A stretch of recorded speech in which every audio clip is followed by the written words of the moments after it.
I've got bruised souls, cause I'm way gone, trying to find my way back home.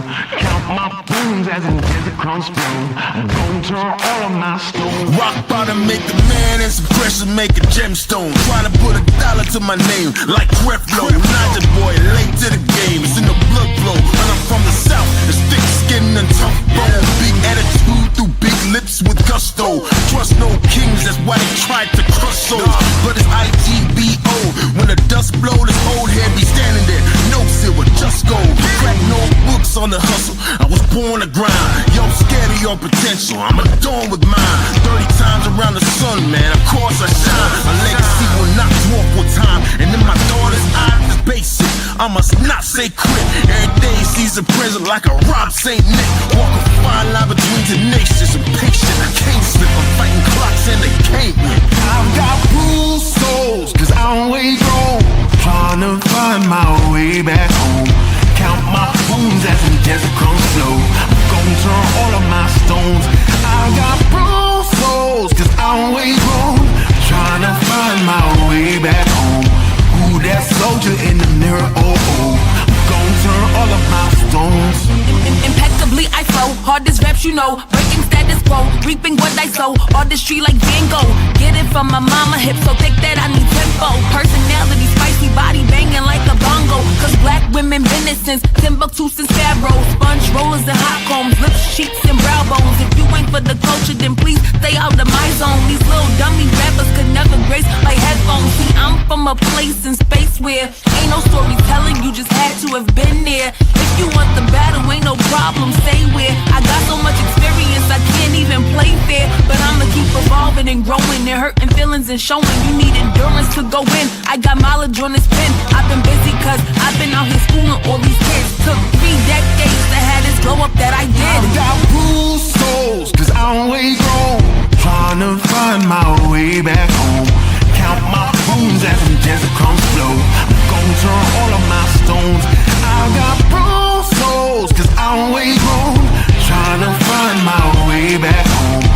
Ooh, that soldier in the mirror, oh oh. I'm gonna turn all of my stones. Turn all of my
guys know, I know you guys were checking shoes last night to see if he was barefoot. Is that still the case? Is he barefoot? Because I know on Facebook somebody posted a picture of these could be his shoes, or is that so he is presumed to be barefoot at this point? What I can say is that his mom says all of his shoes are accounted for at the house. I'm not going to say that he's barefoot. All right. Allegedly! Hello everyone and welcome back to my channel. This is Lady Freedom here coming at you with another raw narrative. Here's a brief disclaimer for tonight's show. Let's watch. That's ignorant!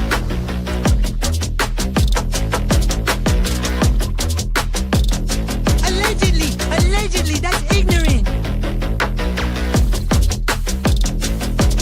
Ignorant.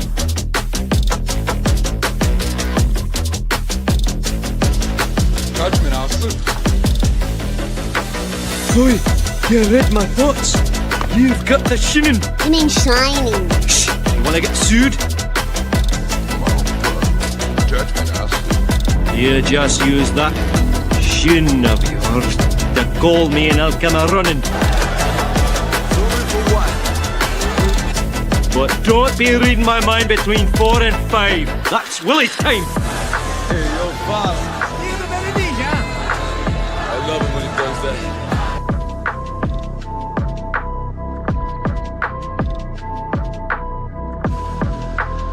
Let's watch.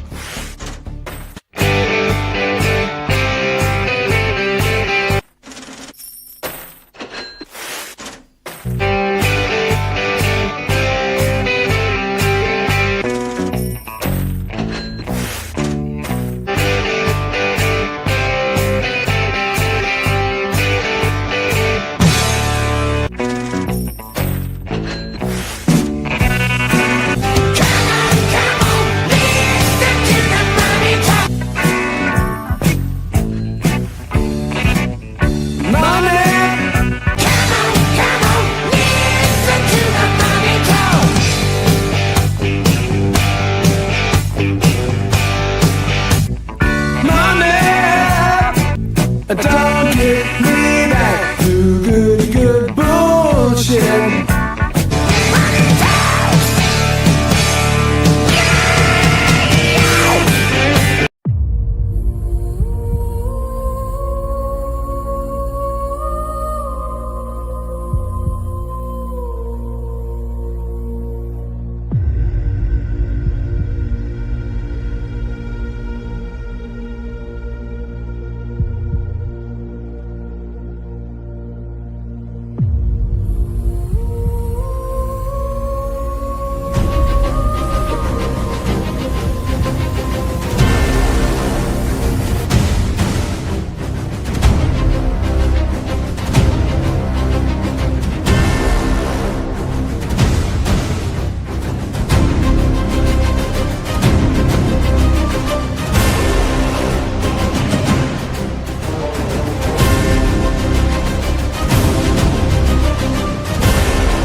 Hello everyone and welcome back to my channel. This is Lady Freedom here coming at you with another raw narrative. And it's so good to see all of you guys today. I'm so grateful to have you all here. I know it's an early show that we're having tonight, but I had some breaking news come through earlier today. All the appropriate people have been contacted. I just want to put that out just in the beginning of the show. So keep in mind, and mods too, if you could remind people or if they come in asking questions, all LE has been notified. All of the appropriate people have been notified to the best of my knowledge. So, and because, well, it's because I've also notified people. So I'll just say that. Hello, Chuchi. Thank you so much for being here. Yes, guys. And always remember that You can subscribe for content, notifications. Also, viewer discretion is advised always because this is an 18 and over, 21 and over show.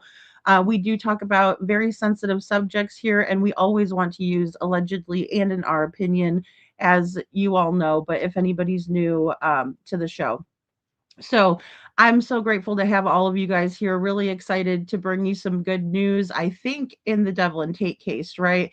So Chuchi says someone deleted some posts off of Devlin's Facebook, right? So that did happen, and that's the premise for the show, an early show at that.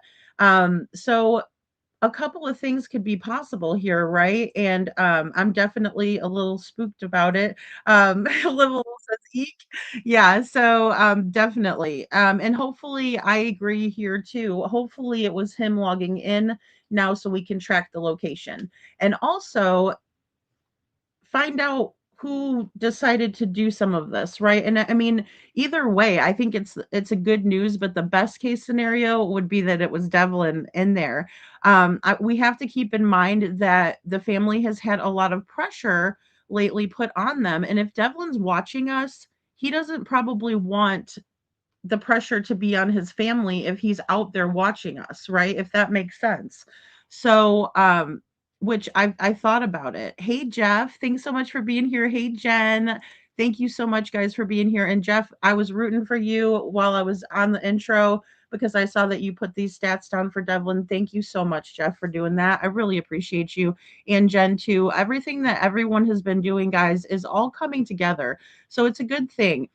Um, and getting closer to what happened. Hey, Cinderella, so good to see you. Thank you for being here, Kiki. Thank you so much for wishing me a good day. Hey, little Miss Sharon, and everyone who hyped my video, guys. Thank you for hyping. I don't know what that does. I guess it gives it a boost in the algorithm, is what I can think of, but it helps get Devlin's case out there, right? People don't realize how interesting Devlin's case is, and maybe that's why they haven't shown interest.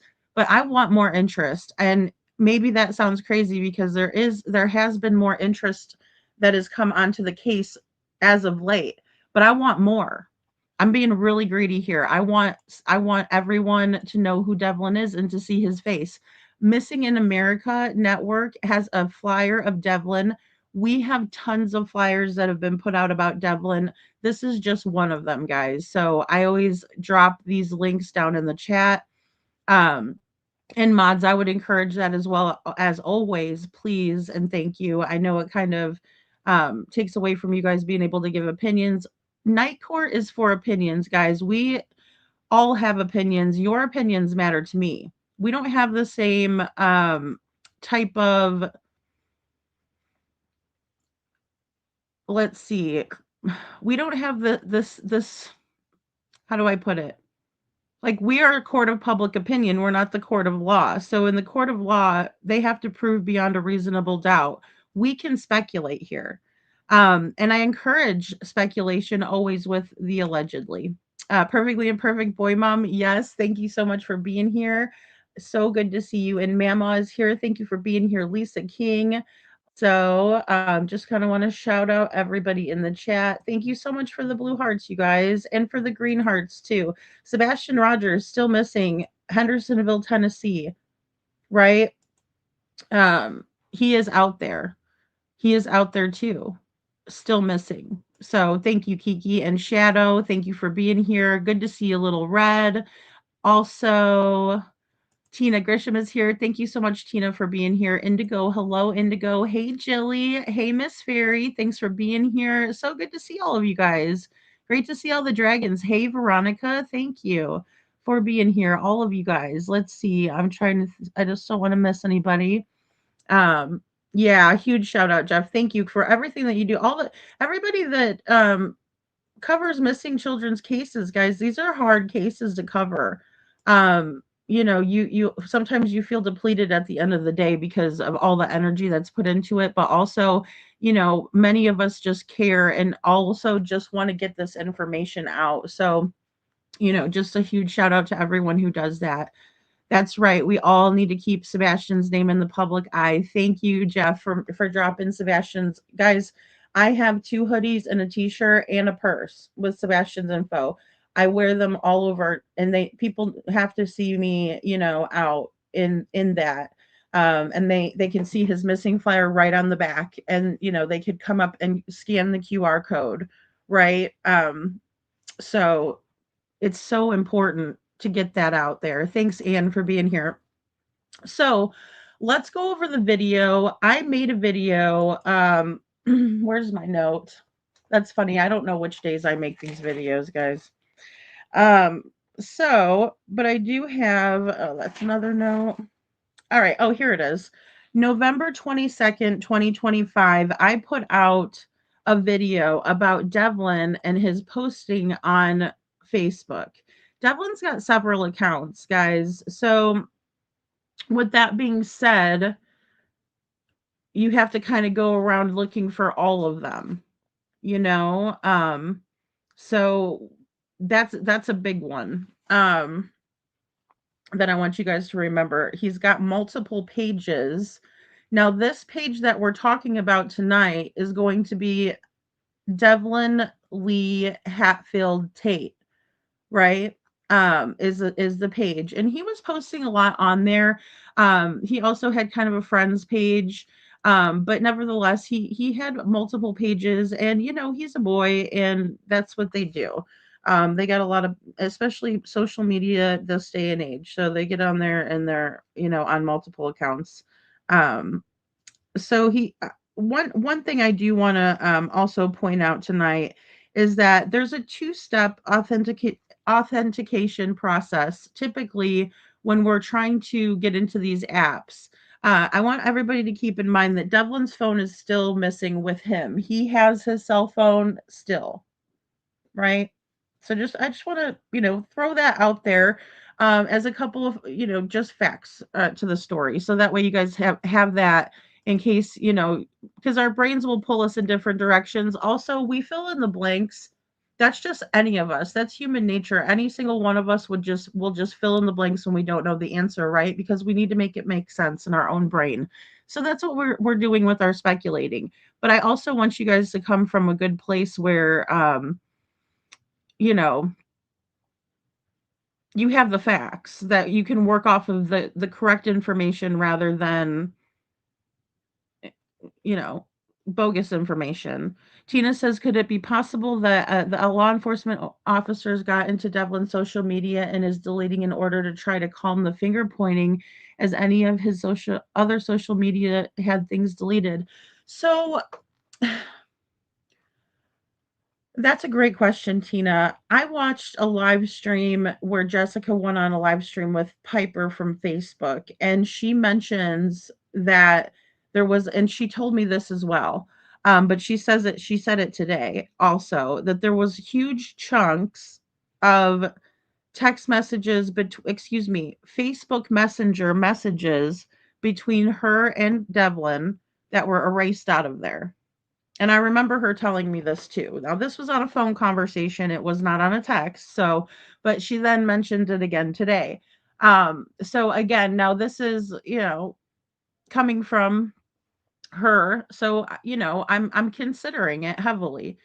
Um, Especially because of what's happened. Now, that's why as soon as I found this information out, I made a call. Because it's going to be able to track him, right? I mean, no matter what, this is fantastic news.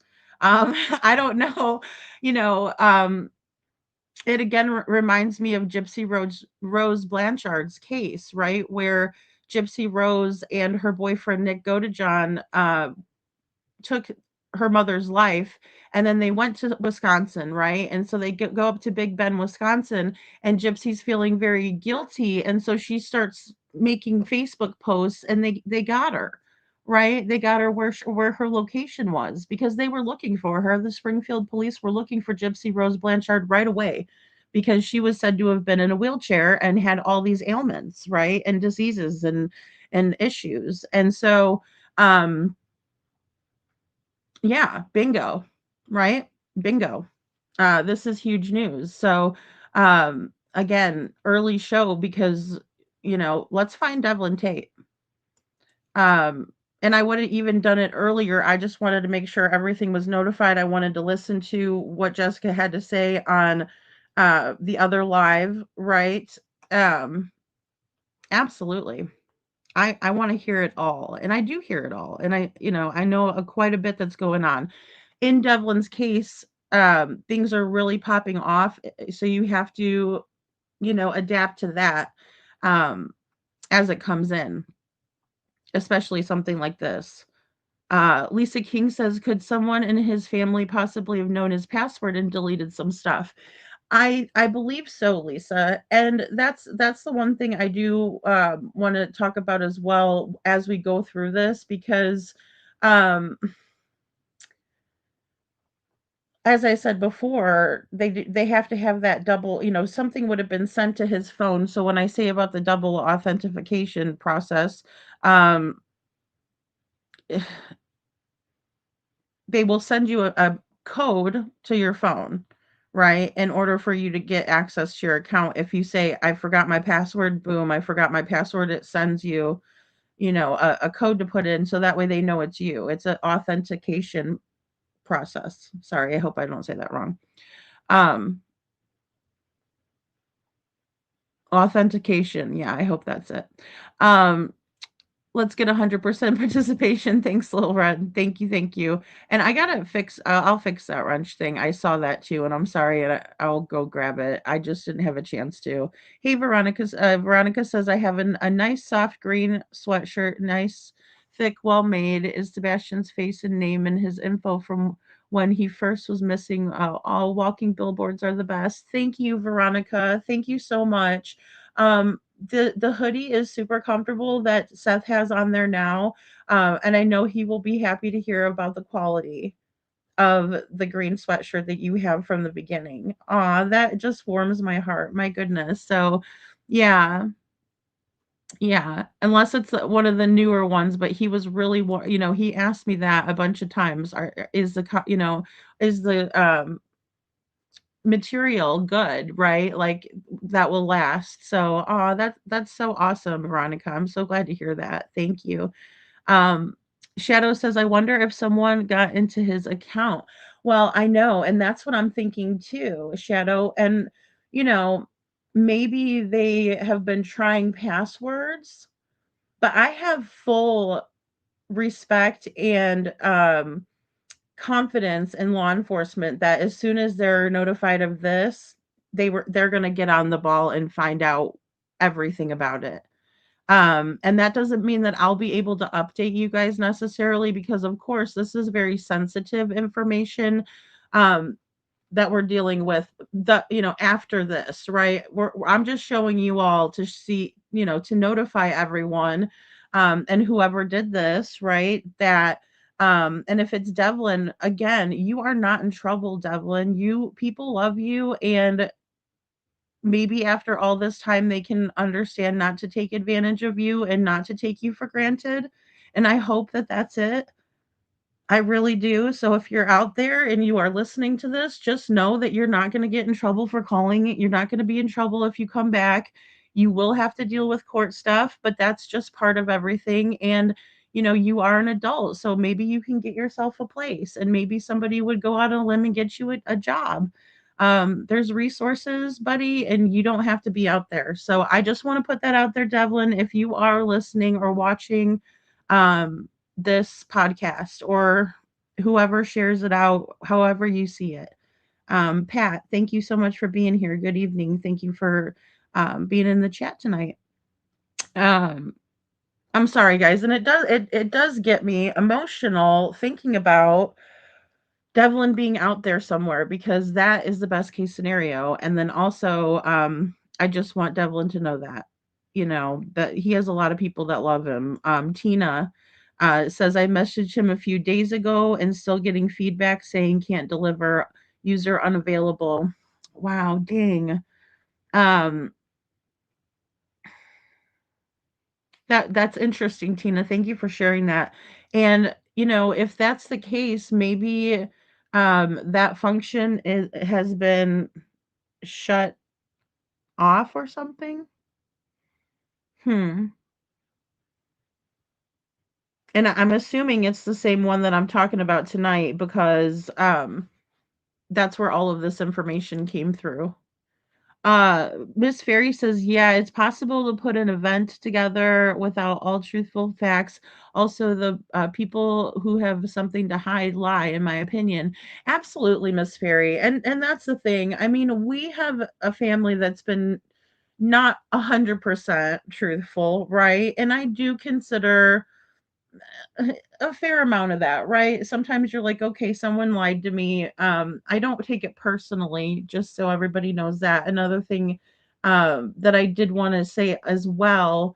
So thank you, Miss Fairy, because you just made me remember this. I do not hate anyone in this case. I have no skin in the game except for trying to find Devlin. So I'm not upset with anybody in this case at all. Not at all, because I think that we really don't know what happened to this young man. So if we consider that, we really can't blame anyone yet, right? Because we don't know. And so Devlin could be still out there and listening, and wanting to take some of the heat off of his family. But I would like you guys to pay attention to the 2 messages that were deleted. I wonder if Devlin had access to the laptop or an iPad and his Facebook was left up and someone manipulated his account. Cece, thank you. This is also something that is, in consideration, right? That Devlin had a laptop or an iPad or something and someone got into it and realized that they could do something with his account. Now, again, keep in mind, I posted this video on November 22nd, 2025. So they were unequivocally still up then, right? But then I posted this video and this is what prompted people to take them down. Or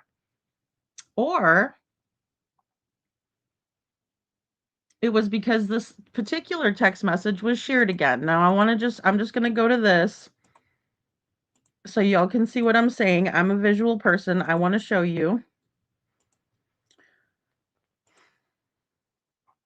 Alrighty, so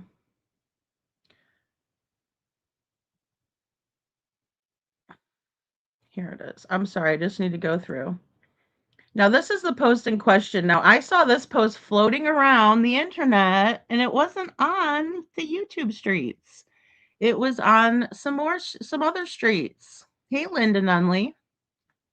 It was on some other streets, guys. It wasn't on our streets over here. It was over on some other streets. And I thought to myself, okay, this is good. Look at this. Look at Devlin getting up there, right? Like, people are sharing this stuff out. But it's from April 1st, and we've referred to this post over and over again here at this channel because this was 20 days before Devlin went poof. We know he didn't go poof. We know he didn't vanish. We know he didn't disappear, right? We don't do that. Human beings do not do that. We don't go poof. All right. Just to get that out of the way for anybody who thinks that, or we don't have alien abductions. Okay, I know that that's a haha funny. It's funny, but it's not possible. All right, in my opinion, allegedly. Look, love you guys, right? But I truly can't. Excuse me. Let me just start over. I love you guys. I truly do, but I can't do this anymore. I can't keep putting up with my sister Tammy anymore. Tam, right? Beat You There by Will Dempsey, right?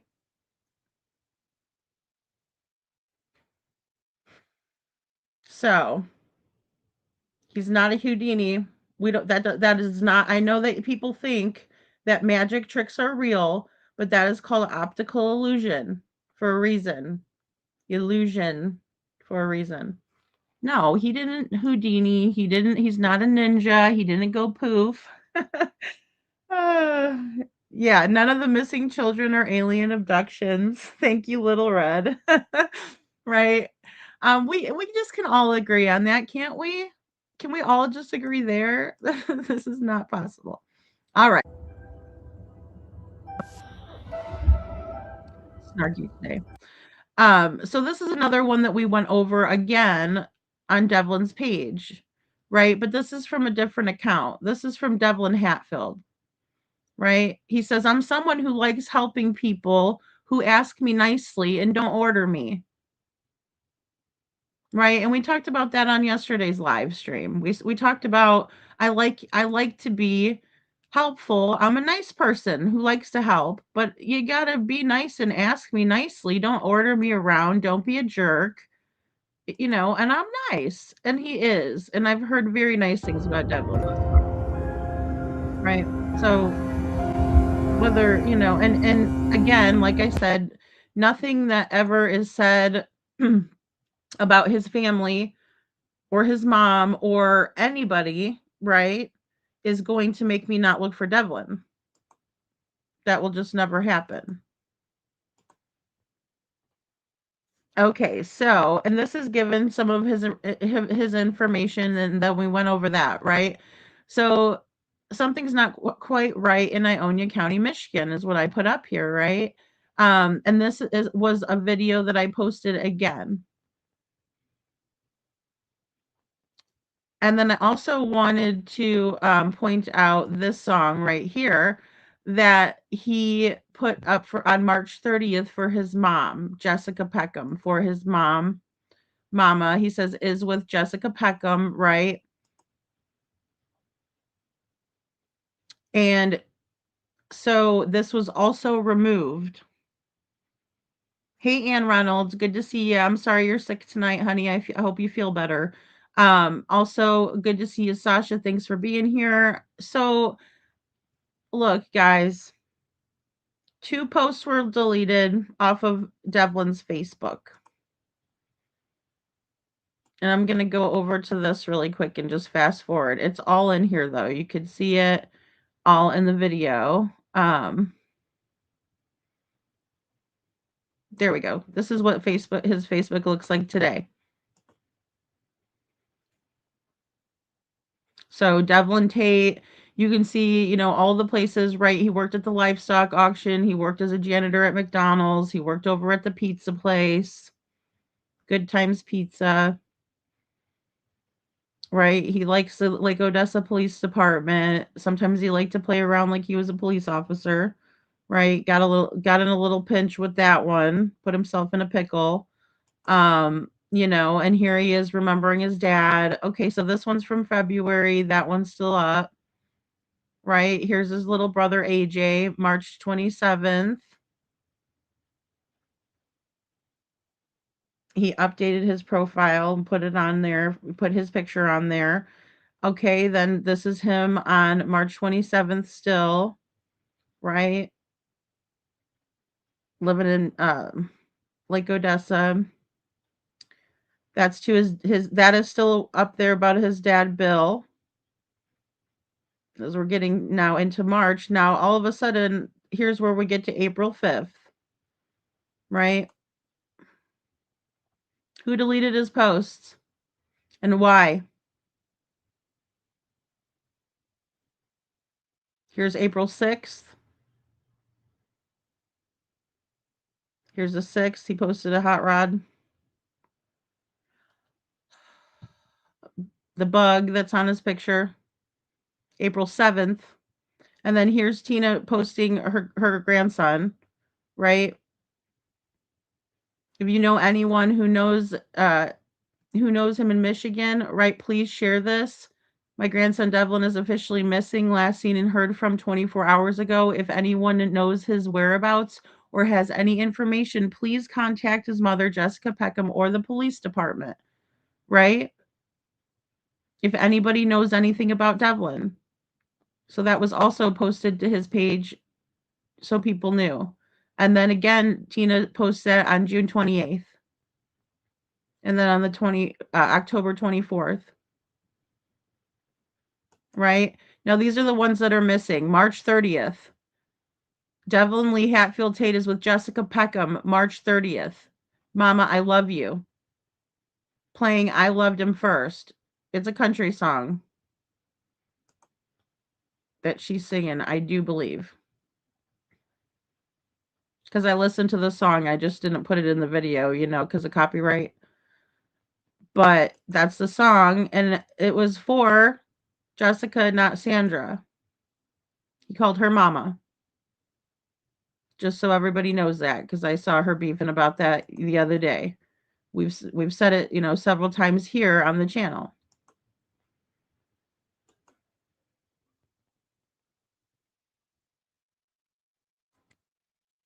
And then you come back to Devlin's page again. I just wanted you guys to see that. All right.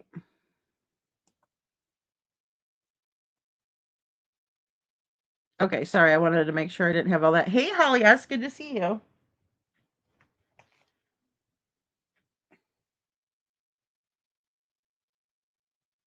Oh, sorry, hold on one second. All right. So, but yeah. Very, very odd behavior. Very, very strange. Oh, that's what I wanted to show you. I did a comparison here. Right, and I might have to go to the other one. I thought I put the other one in here. Give me 1 second. There we go. Oh, I know why, because I put the format for the TikTok. Okay, that's probably why. Give me 1 second here.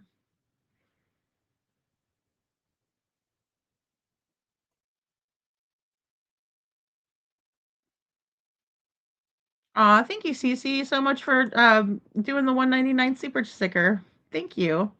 That's so sweet. Hey, Bo, good to see ya. Thank you for being here. Yeah, March 30th. So he went missing on April 21st, 2024. 2025, excuse me. April 21st, 2025. My apologies. I'm sorry. I don't know why I did that, and I think it was probably because of Sebastian Rogers' case.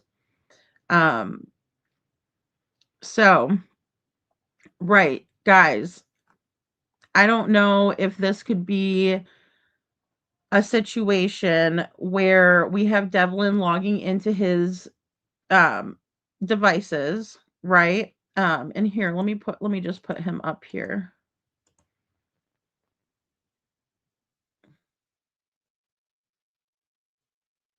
There we go. Because those are some pretty good pictures of him. Oh, sorry. I thought I paused it. There we go. Oh, it's just being silly. All right, here we go. There we go. All right. So, thank you very much, you guys, for all the blue hearts in the chat. The skull is scary. And I like skulls. I like skulls, Little Red. I actually have that t-shirt where it's skeletons and they have surfboards, because I live in Florida. So thank you guys so very much. One thing I want to say is that, hey Andrea, is that,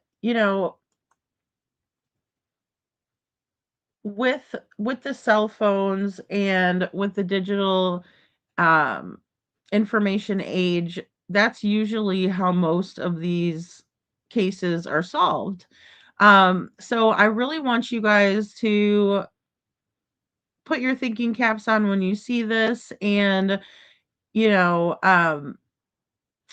try and put yourselves in Devlin's shoes. So I want to talk a little bit about Devlin's story, about his backstory, because I think it's important. So Devlin has a biological mother named Jessica Peckham who lives in Arizona, right?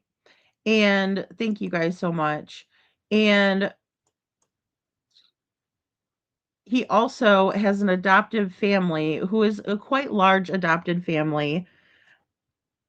And those are the Tait family who he was living with at the time of his disappearance, right? Like I said. off the table for me 100%. I don't like saying people are disappeared or poof or all of that, right? Vanish, whatever. That's just something that's not on the table. What is on the table is that this person was either abducted, that they ran away on their own, or that somebody hurt them, right? They met foul play, met with foul play.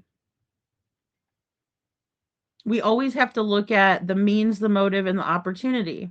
Who had the means to do this? Who had the motive to do this? And who had the opportunity to do this? So when I look at all of that and I look at Devlin's case, there are a lot of people who had access to Devlin and who Devlin had access to, right? Hey, Krista, good to see you. Bo, thank you so much for gifting a Lady Freedom's Raw Narratives membership. If you get a membership from Bo, please say thank you and welcome to the Dragon Tribe. Oh, how cool. Hey, Holly, good to see you. Thank you, Jeff. Thank you guys so much. That is amazing. So a little bit about Devlin.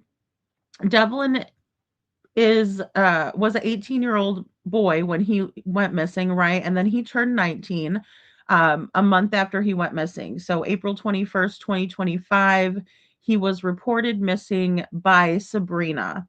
And that is Devlin's well, family member that he was living with. We're just going to put it that way. No, I don't want that. Thank you. Okay. So there we go. I just have to put my head in the right spot. So in the Star Wars shirt is Sabrina, and she called him in. We have the dispatch audio that has also been shared out to on another platform, right? So that way people can hear it and understand it. She reported him missing at 10:30 p.m., right, on this audio. So that's the one in the Star Wars shirt. Now, I also want to point out Tamra. He was living with Tamra, and she is wearing a striped shirt and the coat with like the fuzz on the on it, right? Tan coat. We'll just put it that way. Then we have Devlin, right? Who's in the background. He's singing. That's a younger picture of him with the guitar. And then we have Sandra Tait, and that's his adoptive mother in the green, right? His mother, his other mother, biological mother, lives in Arizona. And she's been on the show, for those of you who have been with me for a long time. She's been on the show probably 8 times. So she's been on a lot. And then we also recently spoke with Brandon Orman, who is one of Devlin's family members as well, but is divorced from the family now, right? Kind of a thing. So either way, we have a pretty good backstory with Devlin. So Devlin's adopted by the Taits when he's a baby, right? And then his mother, Jessica, does move out of the state later on, obviously. So you have Devlin being raised by Sandra and Bill Tait, and I do have a family tree that is a little bit off, but it's still pretty true. So Sandra and Bill are the older members, like they would be the grandparents, and then Devlin's in the middle. His mom, Jessica, was married to Tim Hatfield, who is Tamra's son, right? Striped shirt Tamra married was at one point Jessica's mother-in-law because she married Tim Hatfield, right? That's where the Hatfield Tait comes in. You also have Tamra, who in the striped shirt is the mother of Sabrina. Devlin was living with Tamra and Sabrina, and then Sabrina's boyfriend, Will Hartman, was living there too with Sabrina's little 3-year-old. Excuse me, I think he's about to turn 3. Right. So there was a baby in the house as well. Matt Tait was the last one that spoke with Devlin. You can see him in the corner. Matt's, an RSO along with his wife, Lorraine. And then there are some other family members, right? So when Devlin was 10 years old, he was sent to live with Gordon Tait, who is Tamra's brother, striped shirt Tamra, her brother, right? And then he was also bounced back, to the Tates along with living with Tamra, right? So Devlin had a very hard time of it, in my opinion. But Devlin was very resilient and he would find resources. Like he would go to church, like he befriended a parapro, like he had people in the community, in the neighborhood who were friends of his who he would drop by and talk to for a little bit. And sometimes they would help him out. Like Devlin would sleep in a barn some nights in the freaking blistering Michigan cold some nights. Like Devlin was a very resilient kid up until the time that he went missing. I want you guys to really understand that because I know that there's been a slew of ailments and diseases and conditions or whatever you want to call them. I'm not a doctor, I'm just a YouTuber, right? With a voice, with an opinion. But even though they have all of those things listed and put on Devlin, Devlin was very smart streetwise. He was very good at surviving. He would have the people at Penny's Pizzeria in town save the buffet pizza and he would, have that, right? He would go into the dumpsters and dive for cans so he can turn them in. So on the morning of Devlin's disappearance, this is the day after Easter Sunday of this year, Devlin woke up, according to his family members, Sabrina, who was on the show, and also the correspondence between Tammy, host, and I, Tamra, that Devlin woke up early on Monday morning and he left the house at 7:30 a.m. Right? They say 7:28. I'm just going to round it to 7:30. I hope that doesn't offend anyone. So, they say that he left in the morning, put his bedding up in his cabinet, right? And then he left out the door after using the bathroom. So, he goes over and apparently, and according to an eyewitness that heard this according to a witness who heard this from their boss, who was an eyewitness, saw Devlin dumpster diving behind the Family Dollar on the morning in question, which was April 21st, 2025, right? And if you saw this, if you were the person who saw this and you would like to come up here on the panel, please feel free to come up and talk about it. I don't mind giving somebody a link and someone verifying information. That's fantastic. Everyone here would love to hear about it. So if you would like to, and hopefully we don't need to, we won't have to wait that long. Hopefully this is the big break that we've all been waiting for, was, someone deleting some of these posts. But nevertheless, if people want to give information, please email me, ladyfreedomsrawnerratives@gmail.com. We'll make that happen. You can also get in touch with me on socials like Facebook, TikTok, Instagram. I don't go on that one as much. All right, so just to get that out of the way. But it's been alleged that Devlin was at the Family Dollar in the dumpster, right? And someone said they saw him. But there's been multiple sightings of Devlin. I'm just adding this in because this is one of the ones that was confirmed by mouth. So,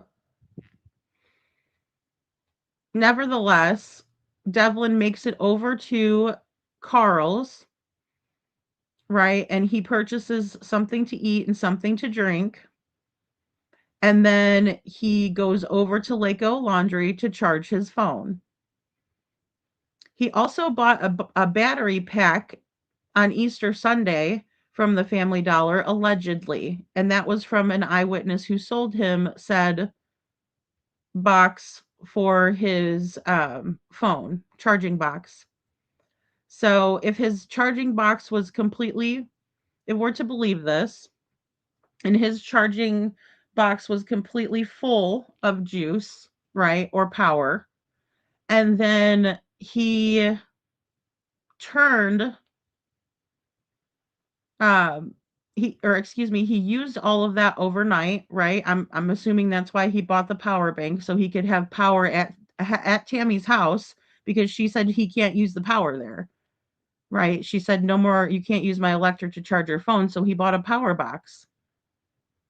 See how smart this kid is? He's not dumb. He knows how to survive. So he got one over on Tam Tam, which I applaud. Sorry, my opinion, right? Good job, Devlin. And that's how the kids are smarter than us with the technology. I'm sorry. It's the same way. I mean, with me, when I took my daughter's phone, she went and bought one from school, right? I mean, that's what they do. That's what kids do. They're resilient. They're smart. They survive. We're all built for survival, hardwired for it.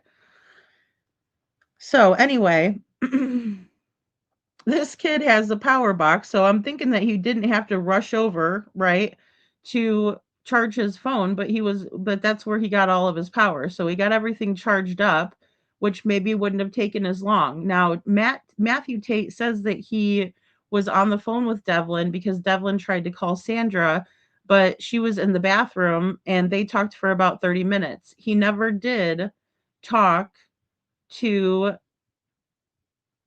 Sandra. He was supposed to call her later that night and he went missing instead. Right. So Devlin's phone last pinged in the trailer park at 11:47 p.m. Right? And I've confirmed that. That detail has been confirmed. I know that there's somebody that's covering this on Facebook is doing a really great job, but I do want to let them know that that has been confirmed. And I think it's important to note the time exactly on that because of when the dispatch audio called in. So see, we're going full circle back to the dispatch audio, 10:32 p.m. The missing call was made by Sabrina, calling the central dispatch, right, and notifying them of Devlin's disappearance. 10:32 p.m. She sends them to Devlin's Parapro's house, right, but doesn't give them the correct address. She just sends them over to the trailer park where Devlin's phone subsequently pings at 11:47 p.m. Right? That's why it's very important because it didn't ping at 11 p.m. If it pinged at 11:47 p.m., that is a more reasonable time frame for the police to be looking for Devlin in the trailer park and not see him anywhere around there. So after they've searched the area and cleared that area, they're going to move on to the next area, right? I'm not a police officer. I'm just a YouTuber. But that's the way I think and fill in the blanks where I don't really know the answer, right? That could have happened in that time frame. It is a possibility, right? For the police to have cleared cleared that area and then moved on to the next area. So Little Red says she does not trust Matt. Yeah, and I haven't made contact with Matt, yes, please do my opinions, guys, please. It's just something that way, it makes people feel warm and cozy inside when they hear the allegedlys, in my opinions.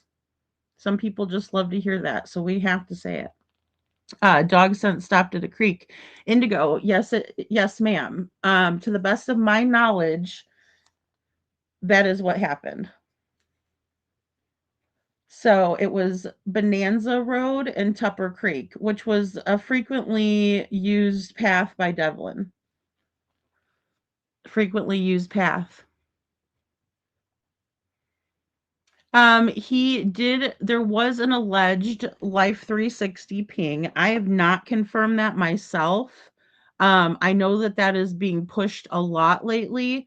However, I think it's something to consider, and until it's absolutely confirmed, I kind of just think of it in the back of my mind, right, Sasha? And that's just my opinion, how I'm thinking of it. But it was a Life 360 ping. We know from Sebastian Rogers' case that Life 360, and Kiki, if you're in the bushes, um, it can be manipulated. And I do know that from someone that told me that their sister did that to avoid getting in trouble for not being where they were supposed to be on their lunch hour, if you catch my drift. Um, so that can be manipulated, and if there was a Life 360 ping, if in fact there was a Life 360 ping at the sewer treatment plant, uh, at 9:28 is what they're saying. Which again, this has not been confirmed. Um, then that would conflict with Matthew's story, right? Because Devlin didn't like fly like Superman woo, woo, over, to the over there. He didn't. That again is impossible. So we have to keep in mind when we're working through theories to work them all the way through, because that part doesn't, you know, jive or whatever. That part doesn't make sense. And so that part doesn't, go to the story. And that's why with with that Life 360 ping, I'm leery to add it into the timeline, right? But I'm not saying it didn't happen, but I can't say it did. So, um, again, Devlin was not caught on camera at the laundromat because they were doing an update on the system. Now, that is not a weird true crime coincidence, guys, or anything smoking gun. That's a fact. In my opinion, from what I've talked to people and what everyone has said, was they were in fact doing an update at the laundromat, and that's not just information that Sabrina's put out, and told us on this channel or other ones that she's been on. Um, you know, so then Devlin, uh between that time, no one has really seen or heard from him the rest of the day, right? There's been some sightings of Devlin. So I want to talk about the sightings of Devlin. On the day that he disappeared, people said that they saw Devlin at 8:30 p.m., right? They said they saw Devlin at the bus barn right near his home at 8:30 p.m. Now, he was said to have used his card at Carl's supermarket at around 8:21 a.m. Another thing I want you guys to keep in mind, that the police did release that same time as the time being when Devlin actually left his house. So the police released something that said that he left his home at 8:21, and then that got converted over to the time that he was at Carl's. So again, the morning timeline is a little bit off, and it always has been. We're not going to know for sure until this case is closed, what transpired there. In my opinion, we're going to be a little bit far off for that. However,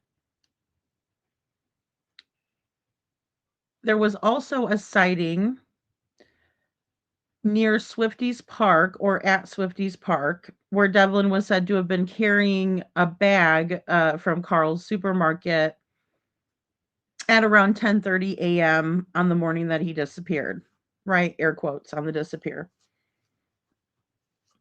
So those are a couple of the sightings that I know of for Devlin. Another one, again, which was this one is going to be hearsay. That one was somebody that posted it, and I posted the post. And again, if you want to come up and tell me what you saw, I would love to have you up here. Whoever this person was that saw Devlin at Swifty's, in the morning of his disappearance. So with that being said, there was another sighting of Devlin at the trailer park where his phone last pinged, right? That same trailer park is the one that we're going to keep on referring to. So just so everybody knows, it's the same one. Lakewood Estates. is the name of the trailer park, and it's right by Devlin's house. And he does know a person, a parapro in there. Um, and that's a teacher's aide for everybody who doesn't know that. Um, this person has confirmed that they were a teacher's aide when Devlin was in junior high school. And then and that was in Hastings. And then she just so happened to move to the trailer park right next to Devlin's home. And then Devlin started going to her house. And she said that she never allowed for Devlin to go into his house. Excuse me. She never allowed for Devlin to go into her house, but she did allow for him to sit on the porch and chat with her. And then also she gave him a blanket one night because he came to her house freezing cold. Yeah. He came to her house freezing cold, Sammy. Slept in one of the neighbors' barns in the dead of winter in Michigan. Hey, Canine Captain Jules, how are you? Give Gator a big hug from us. Miss Thornton 88, thank you for being here. A teacher's aide, big red flags that don't sound sus. Sure does to me. The whole story, how she moved next the door to him. What the? I know, Miss Thornton, you get a chicken dinner tonight. You get a chicken dinner because you were thinking kind of along the way I was thinking. So I know that I like to tell you guys the story and then I like to see what you have to say. So this is one of those moments where I'm very glad to have you in the chat, Miss Thornton, because this is or Mrs. Thornton, because this is exactly, what I like about doing this and talking with you guys. Because you hit the nail on the head for what I was thinking. She did go over that story a little bit too fast for my liking. And hey, we're all supposed to put our thinking caps on and our spidey senses should be turned all the way up, right? Just when we're trying to analyze these cases. So I try not to go too far. Once I start putting the tinfoil hat on, that's when I stop going down the rabbit hole. But yes, I agree that situation is a little strange. That situation is strange to me, especially because I know that Devlin was so vulnerable. I will say that most of what I heard in the conversation was not I didn't see any inappropriate red flags, but I saw that she was definitely covering for the inappropriateness of the situation before anybody could give her a chance, or before anybody else had a chance to go after her for it, right? So she's like, just so everybody knows, you never went in my house, right? Like that's an example I can give for that. Hey, Sandy. So yeah. Jules. Yeah, yes. Jules says, lady, this is like when stuff was deleted from Jesse's page too. Do you think someone has access, Jules? I mean, I know that, that's such a great point, and I forgot about that, honestly. Because my brain was like a one-track mind. I'm like, "Oh my gosh, maybe he deleted it because he didn't want any of his family being talked about because we've been talking about their family, right? And maybe he decided like, "Oh no, I shouldn't have this up there because I don't want it to look, and I know he had a lot of guilt around, favoring his mom over his grandma and stuff like that, right? And there was conflict there. So, wow, Jules. Yeah, I just need to know what you think. Mrs. Thornton says, yeah, she needs to be deeply investigated. Highly, a private investigator needs to investigate her for sure. Yeah, so I agree with. I think we need to re-examine everyone at this juncture, right? Especially if it's, excuse me, especially since it's been so long. Especially since it's been so long. Because he's out there, guys. He's somewhere, you know. That's all I know. That's right. Thank you, Sasha, so much. Excellent work by Canine Gator, and thank God. And I even shouted your partners out to Jules. I said they're honorary dragons for keeping you safe, girl. Yeah. Thank you, Indigo. You guys are amazing. Yeah. Yeah, I mean, I would think so in my opinion. And only two posts were um deleted, Jules. Only two posts. But what I was saying to you guys, I just don't want to forget this thought. So going back to what we were saying about the trailer park, it's the same one with the parapro that lives there. And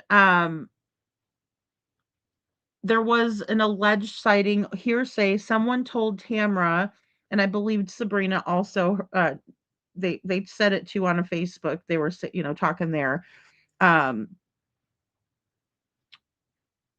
I'm sorry. I think Tammy talked about it on her Facebook rather, because I remember sharing it on the channel. Nevertheless, someone said that Devlin was there petting their dog at around 2 or 2:30, and then he headed toward the Sunoco, which is right down the street, right? The same street as the trailer park is on. But he never was caught on camera that day at the Sunoco going in that direction.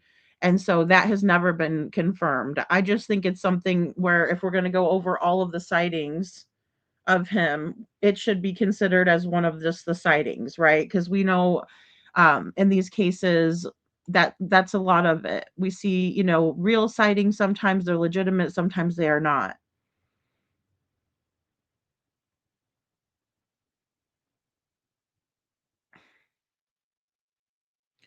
So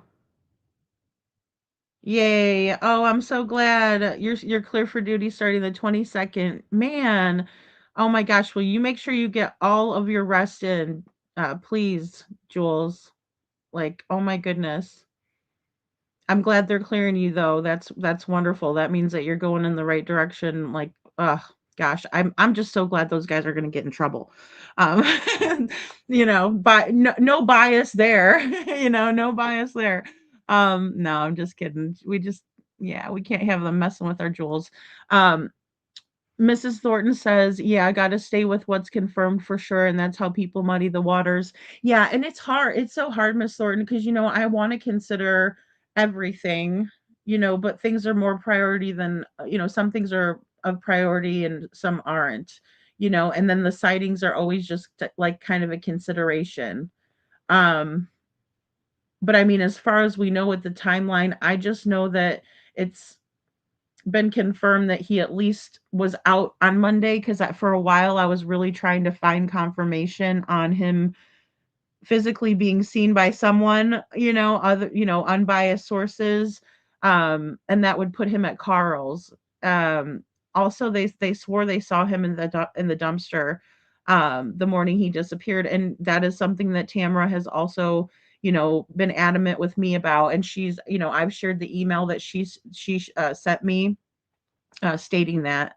So that's one thing that I've also confirmed. A second thing that Tamara has said that has been true to what others have corroborated. Um, so yeah. Um, the biggest mistake that idiot made was trying to stab Gator. Oh my gosh. And yes, full grizzly mama mode. That's right. I know, Jules, when I was reading it, it was just like, oh my gosh. And then I, did the video. So I was just like thinking about it, like as, trying to put the events together so I could tell the story good for you. And, I just was like, so mad at that point when you said that he was trying to hurt Gator. I'm like, oh my gosh. Thank God for the ballistics vests. Like, that's so smart to make those for the dogs. Oh my gosh. Oh yeah, I'm just so glad you guys are okay. um I know. Isn't Holly's photo the best? It's great. Her avatar is the best. If we had like a contest, hers would win. So well, yeah, I wanna know. I wanna know the charges too, Joe. Seen him the dumpster doing what? Yeah. So Mrs. Thornton, it's been alleged that Devlin was in the dumpster looking for cans and bottles or recyclables that he could turn in over at Carl's. Um, so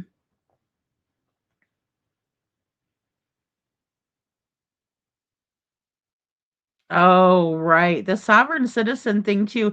Jules, I almost put in like what the definition of of a sovereign citizen is, but then I was like, I don't want to give these guys any part of your cool video, and so I didn't put it in there. I'm like those jerks. Google it, y'all. uh Brenda, good to see you. Thank you for being here. That's right. Justice for Canine Jules and Gator. Oh my goodness. I'm just so glad that, he had his protective gear on. Um so yeah. Oh my goodness, Jules. Thank you, Chuchi. Thank you so much. Yeah, and thank you guys for hitting the like button. Thank you guys for anybody that just watches, subscribes, shares, all of that stuff. I also wanted to say too, if anybody ever wanted to use any of my research, um, moving forward in any case. It doesn't matter. Sebastian Rogers' case, if you want to use it for Devlin Tait's case, whatever the case may be, or whoever's case it may be, please either reach out to me if you can't use it because there's copyrighted music in it. I can get you a clean copy. If it whatever helps get these cases out there is what's important to me. At the end of the day, like I said before, none of us are going to solve this on their own, and that goes for any of these cases. It's always a joint effort, and I want to shout out the viewers, like all of you guys who are here for the story and who want to find more out about these people, right? That we talk about. Um, you know, as bad as things are, these people are out there. I wanted to get a little bit of these eyewitness statements, or even if it's a hearsay statement, I would like to share those with you guys on the channel as well. So I plan on doing that, and putting together videos. I also want to do a comparison video between what Sabrina said on my panel and what Sabrina said on um, Piper's panel, right? I think that is going to be very eye-opening for us. Also, I want to reiterate that Sabrina, Tamra, and Will have contacted law enforcement about getting a lie detector test set up. Right? Hey, Meow, good to see you. So that's very important to note.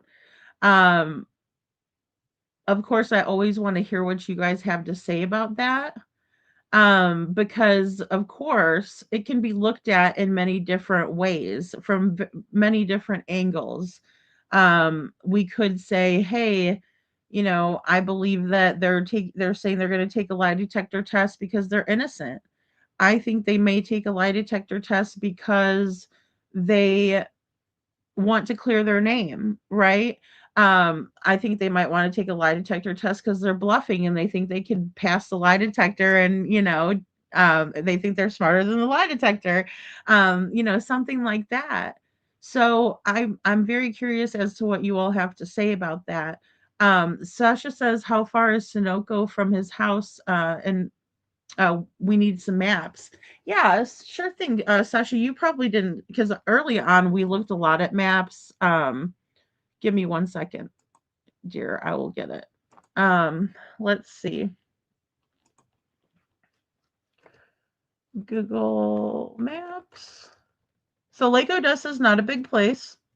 Got a lot of water. Small place, not a lot of water. Or excuse me, small place and has a lot of water, should say. So if we go to, and one thing I want you guys to keep in mind is that Devlin did take a shortcut, right? So the shortcut shortcut that Devlin took, we're not going to be able to typically see. Oh, there we go. I want this gone. Okay.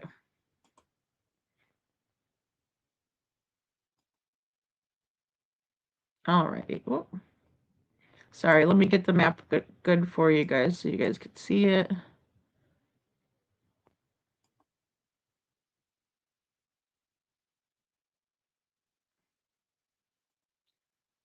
Oh, I got to remove that first. Sorry.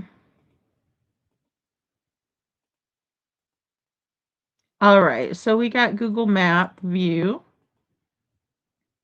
And we have Oak Ridge Drive is where Devlin lives over here, right? And then we have this is the bus barn that somebody said they saw him at. Excuse me.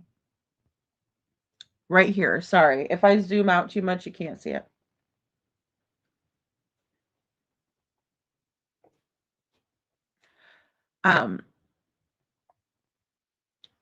Here is where he was walking from, and he typically takes this route kind of through, right? Now, originally, since I knew that he was alleged to have gone first to Family Dollar, I thought maybe he did take this route around because you could take this route around and make it, right? And then you still have, the Tupper Lake. So here's Tupper Creek. Tupper Lake goes into Jordan Lake, right? And it's part of a pretty big system of lakes, just so everybody knows that. And then eventually it does flow into Lake Michigan. And I don't know if it's going to let me do it. There we go. This is Lake Michigan. It's a freaking beast. It's one of the Great Lakes. So just so you guys have that. Sorry, and I know that kind of takes us off of our spot there a little bit. Alrighty, so I was thinking that if Devlin went to Family Dollar, he might have gone that way, but it's much quicker to kind of cut through, right? So this was supposedly the first place that Devlin went to that morning that he disappeared.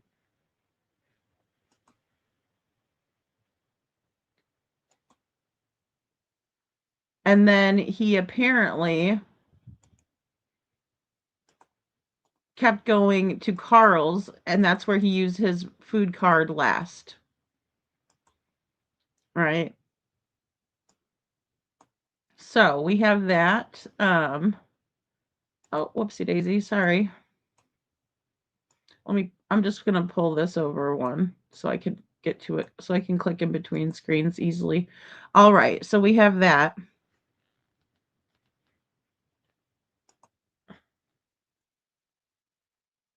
And then you have Carl's Supermarket right here. So it's a little bit of a walk. From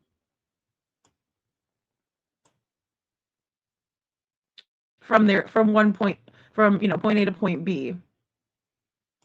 Right. And then we also have Lego Laundry, where Devlin went next. So he was in this kind of little triangle, right? Family Dollar, Carl's, Lego Laundry. Now, I will show you all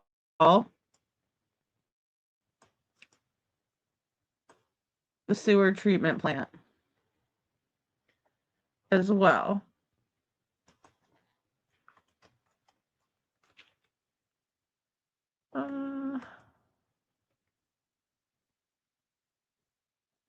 Oh, no, that's not it. No, I'm talking about Lake Odessa.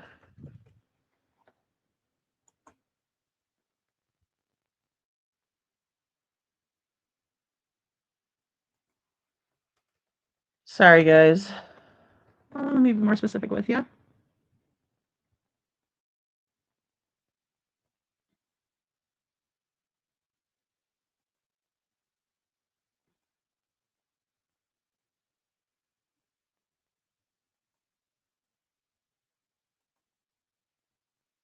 Oh, I'm sorry. I wanted to do it from Lego Laundry.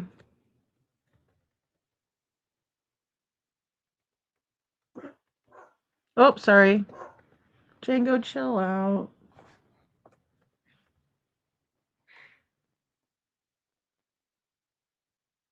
All right. So here's the water treatment place, right? And here's Lego Laundry. So if he was on the phone with Matt, how did his phone ping over here? Right? Just want to point that out to everybody. And that there's probably many other different directions or ways that this could have been achieved, right? This walk. However, if the phone pinged at 9:21, or excuse me, 9:28 a.m. on the morning in question, I highly doubt this young man flew like Superman over Tupper Lake into the treatment center. Okay, that just didn't happen. We know that much. I think we could come up with that. Um, so that kind of puts him in that little triangle there. And then at the end of everything, after he's been reported missing and everything else, his last ping happens over here at this trailer park. Lakewood Estates, manufactured housing.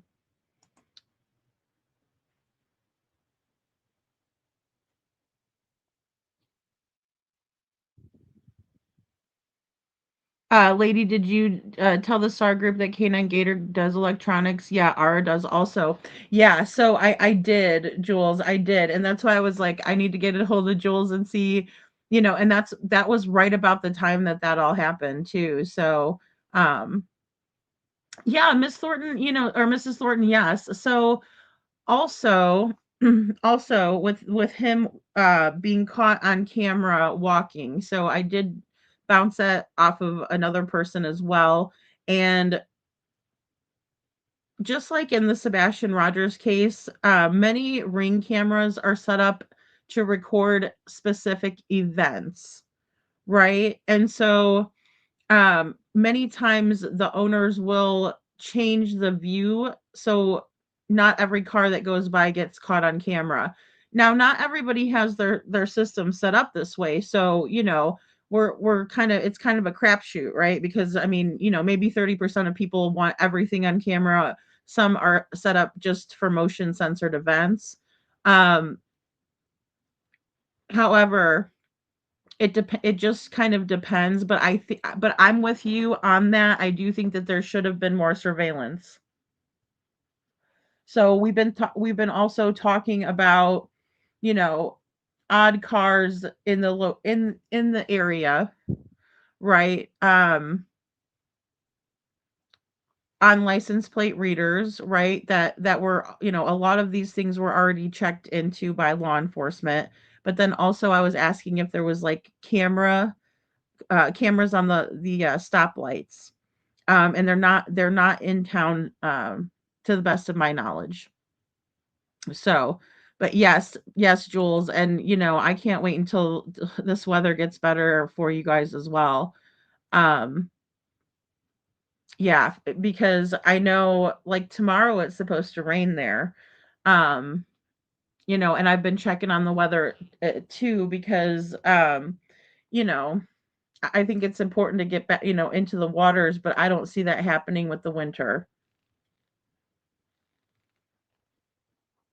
Yeah, at 9:28 a.m., it's been alleged, Mrs. Thornton, that, he was pinged over here by his girlfriend or an ex-girlfriend at the time, girlfriend, that's, you know, I do feel for her.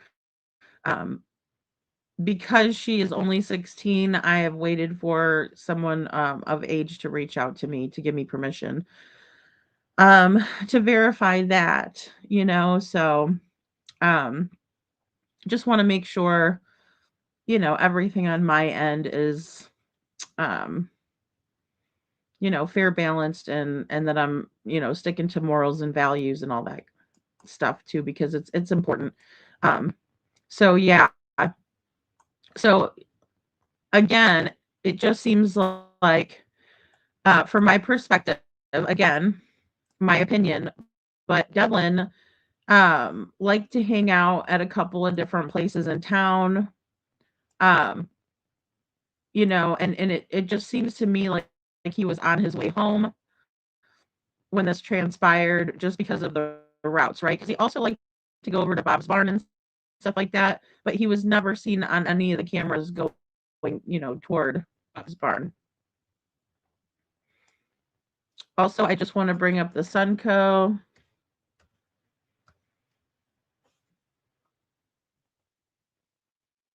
Is right here. And if he was petting a dog over here, out front of the trailer park, and he walked down this way, he would have absolutely been caught on camera. Because the Sunco has or Sunoco, sorry, has a bunch of cameras outside, right? And we kind of looked at this before, but they got cameras here, here, here. I believe there's a camera there. You can definitely tell that's a camera. Keeping tabs on everything, and then you have cameras inside. This is where Devlin would also frequent, right? And this is where he had bought. Well, it's been alleged that he bought some minutes for his phone. Andrea says, I don't believe that there was a girlfriend. I suspect it may have been a setup, maybe a while in the making, in my opinion. Yeah, I can see where you're going with that, Andrea, too. We also have this mysterious lady that had, to the best of my knowledge and the way that Devlin had put it, she had essayed Devlin. He did let his mom know, but there wasn't a whole lot of follow up, right? It was just kind of like, I'll just put it that way, that there was no follow up. And as far as I know, from what I was told about Devlin's demeanor on Easter Sunday, is that he was in a very good mood because he was going to meet this alleged girlfriend. And when I asked if it was someone that may have been set up, this person said that Devlin knew this person. So that's what keeps me from thinking it's a setup, but I can't say it's not, Andrea. Mrs. Thornton says, yeah, has anyone spoke to the supposed girlfriend? Did she see him? Because if he pinged there, she needs to be looked at, and then because it's sus to me, in my opinion, too. Yeah, and there were also some other kids, and in my opinion, I call them kids because I'm, older than them, much older than them. But around their 1920s, age, not from the 1920s era, but 19 to 20-ish, right? 21, that age group. And they were supposed to have been part of the group that Devlin was hanging out with too, and we have talked about them a little bit. One being Zach Thompson, the other one being Danica Palmer. And we've talked about them even when Jessica was on the panel and, describing to us in detail what was said to Devlin by Zach Thompson. So that's what I was saying earlier to Mrs. Thornton, and thanks for reminding me too about it, because there's so many people that did have access to Devlin and so many people that were causing him strife, right? So when we look at the motive side of things and why somebody might hurt Devlin, that might be a reason why, so to speak. That could be someone having, saying I'm threatening to take someone's life, is definitely a big one. And it's just my channel name. If you go over to my channel, if you go over to the description, you could just click the link and email me. Definitely could have been a setup. Yeah, I mean, I think it very well could have been a setup. It very well could have been. Thank you guys. Thank you so much for dropping the email.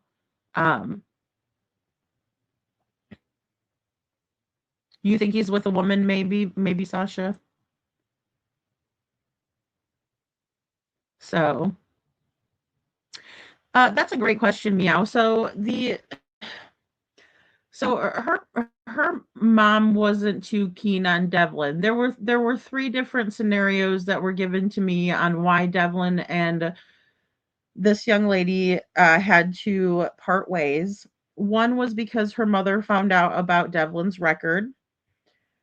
Number two was that Devlin turned 18 and her daughter is 16, right?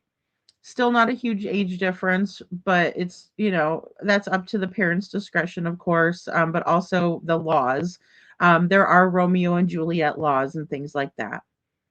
Um, and then also someone had told me that Devlin had did something that he wasn't supposed to do with this young lady, and that was a reason why her mother didn't want them seeing each other anymore. Um, and I will say that these two young people, I think, cared a great deal for each other. And it does make me really, really sad to think about, when I'm 16 and I lost a boy that I liked or whatever. It just makes you sad. And and Marie has posted comments. I didn't take him down. I think she should be able to say what she wants to say. That's how I feel about the situation. Mrs. Thornton says, "Oh wow, that's what they told him." And then, yeah, they need to follow up with them. Shaking my head. There's a hot lead, in my opinion. Yeah, and I mean, I don't know if those people have been considered or not. I don't. I don't. But we have talked about it here. Um, Yeah.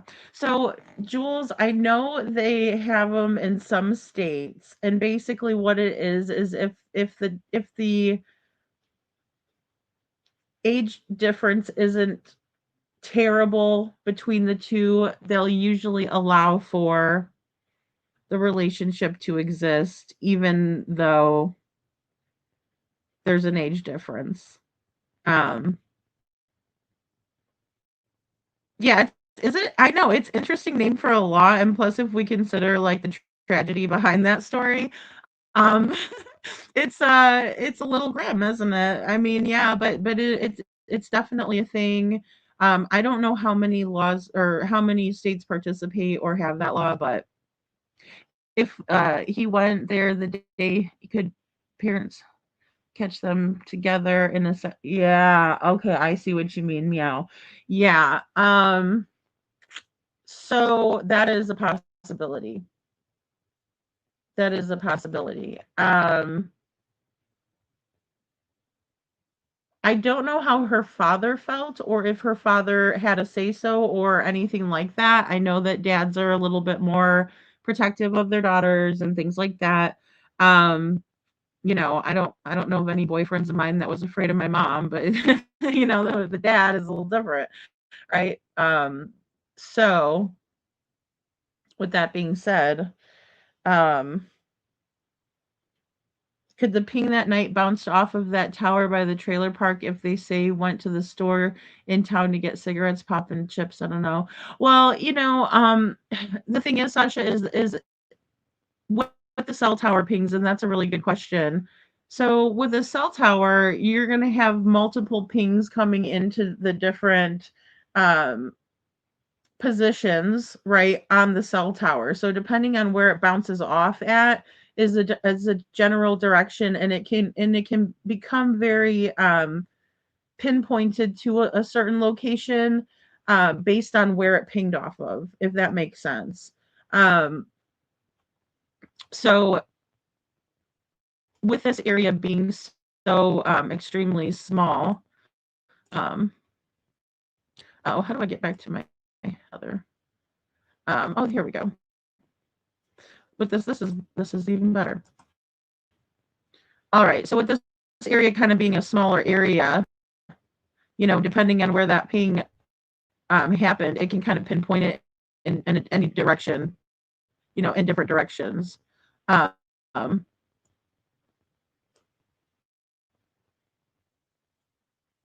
there we go. That might be a better And then I just want to show you guys too. This is Tupper Creek and Bonanza Road area. So here's Bonanza, right?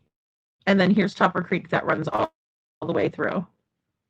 And there was a track. There was a track that Devlin would go, right? So sometimes he would cut through, and he would still be met through, by Tupper Creek, and he would go, to get to Oak Ridge. So, and again, this is the trailer park, or excuse me, no, it's not. I didn't go to the trailer park today. I'm still by the Sunoco. Oh, Liquid Estates. I didn't put it in.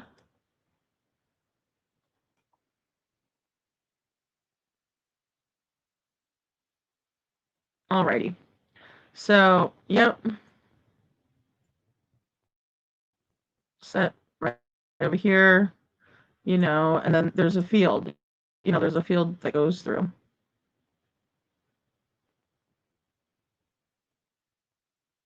And again, where Devlin's last set was caught, it's quite a ways up. But sometimes he would take that way, right? And then we also have to consider Devlin's mindset. Thank you, Joe. Joe says it's because Romeo was older than Julia in the play. Thanks, Joe. It was a very nice story until the end. I like the Claire Danes one the best. Oh my goodness. Okay, so yeah, with that being said, this is kind of Devlin's stomping grounds, right? Sometimes he'd hang at buddies on the beach. He never did. I just do want to preface that he never did make it over to Penny's Pizza for lunch. So he got himself something to eat in the morning. And then he didn't go for his usual spot for lunch or one of the places he would have went for lunch. Hey, Hope Floats. I hope you're doing well. Thank you for being here. So, but yeah, so I mean,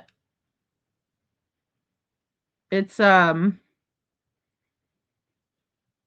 interesting. And then, like I said, with these posts being taken down, I also just want to say again that with the two of them being taken down only, right, these two posts, it does make me question who took them down, right? So who has access to Devlin's phone? And again, since the phone pinged in the area of the trailer park on April 21st, 2025 at 11:47 p.m., who has Devlin's phone?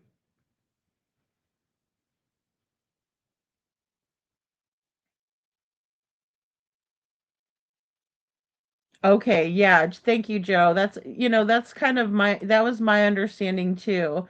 Where, cuz so it would only be 2 years, and if she was 16 and Devlin was turned 18, right, kind of thing, they were only a year apart at a certain point in time. So thank you for that. Joe says the window is usually 3 years as long as the younger person is above a certain age. Like 13 and 10 is a no-go, but 20 and 17 is more like it. Right. Yeah. And I mean,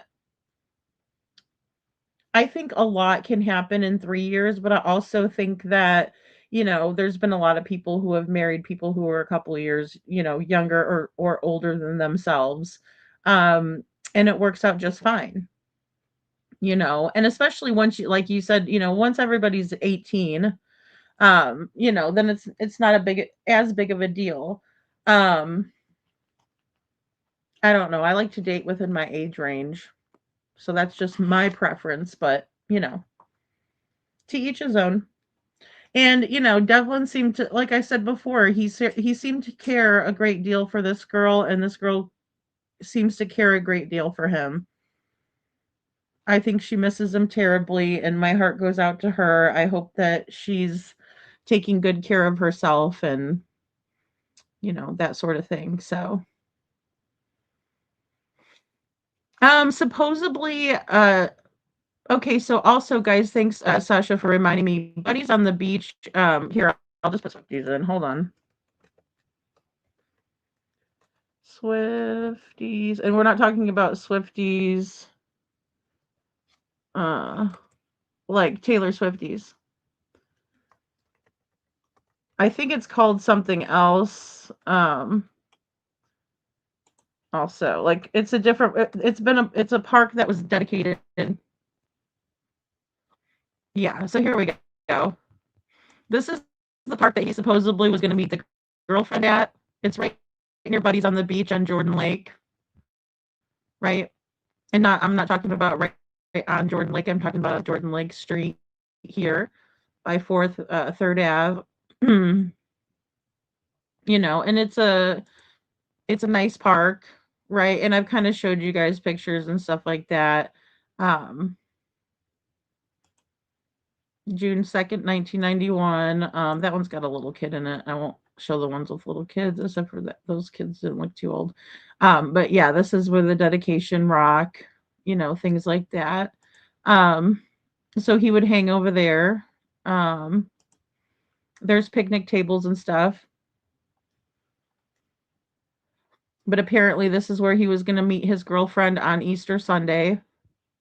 That's pretty cool. And some of these places that Devlin frequented, he also would post pictures of the place, right? So I don't think that he did it here, but he has done it before. So sorry, I don't want to show the ones with kids necessarily. Yep, but cute little park though. I guess somebody had a happy birthday, Jojo Siwa.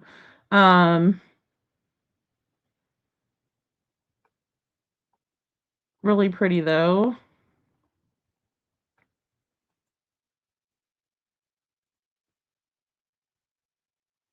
They had all kinds of different events probably over there. Squirrel. Looks like they had birthday parties in the pavilion, stuff like that. So yeah. But again, this is the park that he was going to be meeting his girlfriend at. Also, there seems to be a sighting by someone who said they saw him there on the morning that he disappeared. Was he waiting for a girlfriend over there or what? So there's that.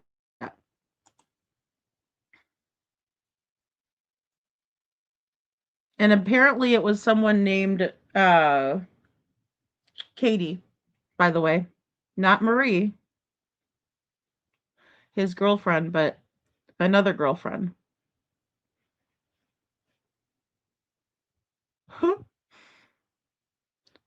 Hey, Witchy Mama.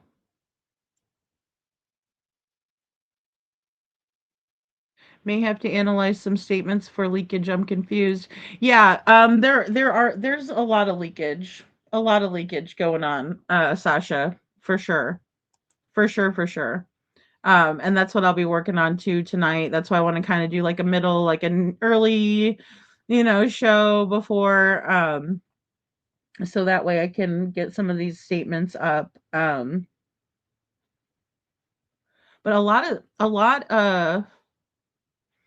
it was Carl's supermarket, Sasha. Carl's supermarket. Let me show y'all. Hold on. Carl's.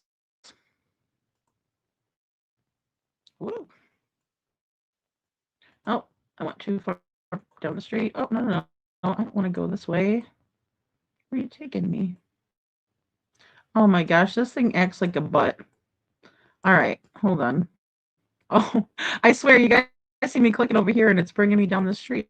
I don't want to go up this street. I want to go this way. No, why won't my directional thing here? Let me see if I can do this. No. Go there. All right. No. Oops. Sorry, I pushed the wrong button there. Now I did that.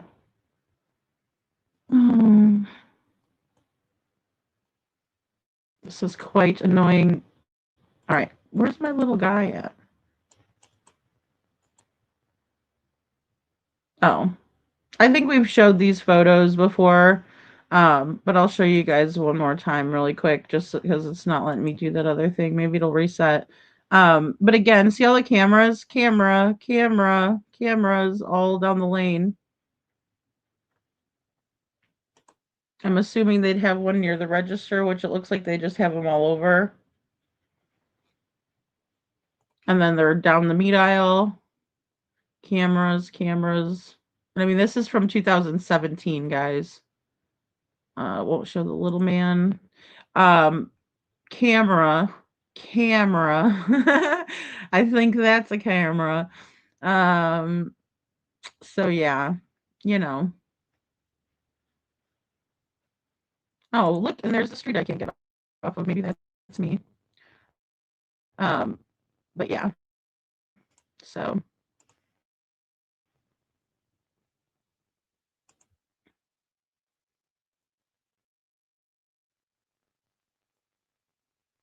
yeah. I don't know why it won't let me.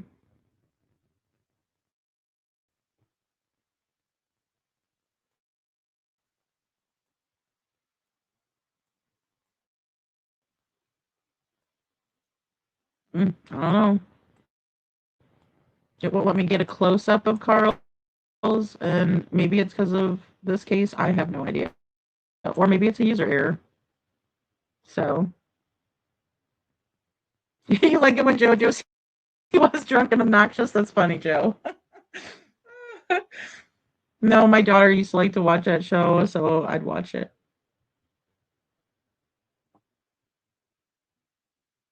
Yeah.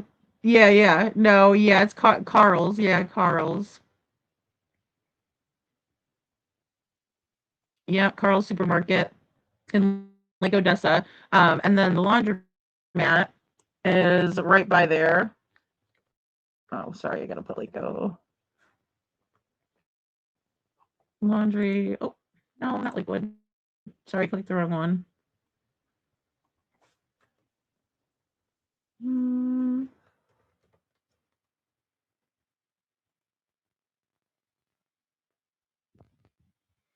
All right. And see, this would have been one of the cameras that they would have caught Devlin on that day, but they were doing an update on their cameras.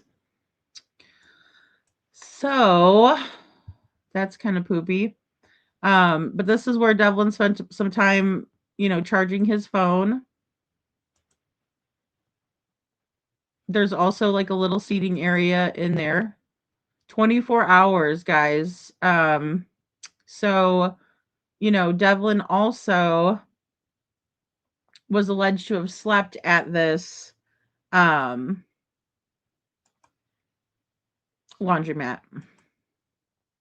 I did mention JoJo. I'm sorry, guys. I just saw her and I was like, oh, there's JoJo. But that was because they were having a party at the place for her. They were having a party for JoJo Siwa party at Swifties. Nothing to do with T Swift. Right. So just an uncomfortable place if Devlin did have to sleep here, guys, just so everybody knows. And these are photos again from about 2021 is the newest, but everything else is prior to about 2017 to 2021 ish. Right. So I know, Little Red. It's upsetting the way that Devlin was treated. I think it's even more upsetting to see the lack of accountability. Which I hope that comes with the justice, right?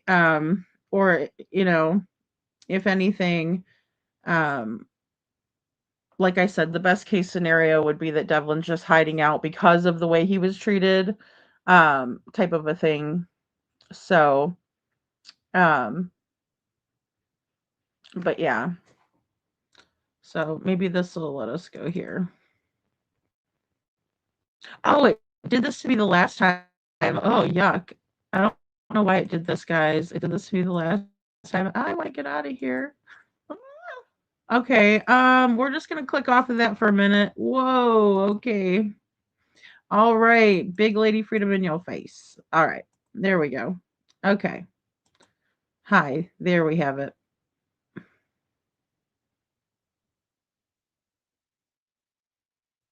Yeah, it's look at that group. None of them missed a damn meal, did they? I know, I know. Well, Little Red, that's it. That's usually what we see. And look at how thin Devlin was at, at the time of his going missing, right? Um yeah, he had slimmed down quite a bit. He had slimmed down quite a bit. So,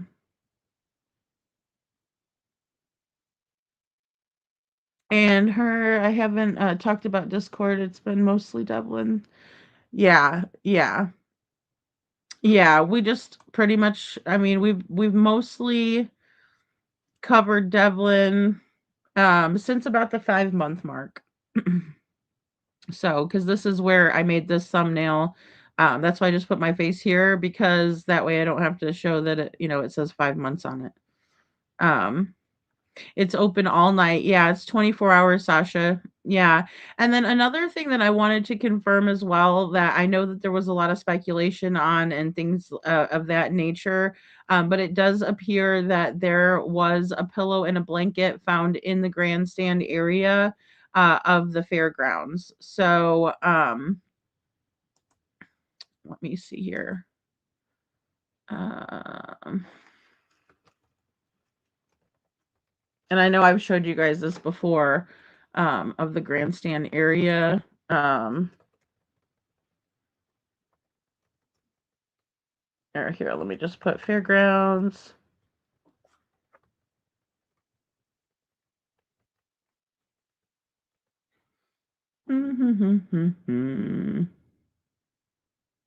All right.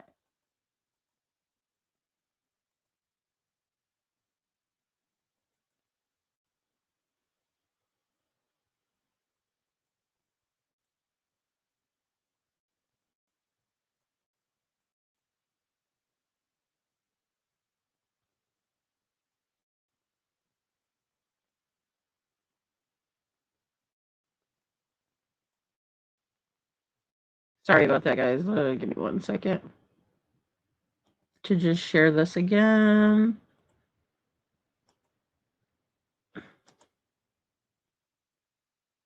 Okay, so here's the fairgrounds. And then you have all of this area here. I don't know.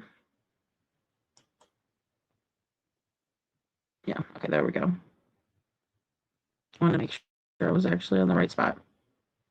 And if Devlin went to the fairgrounds a lot, he may have taken, Bonanza to get there if he was coming straight from his own house, because he did take that route. And I think it would depend on where he was, fixing to go for the day. In my opinion. So, oh, sorry, I'm going the wrong direction. Hey, because his house is right over here.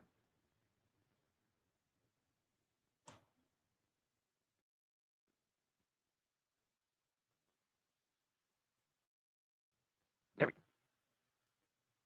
So,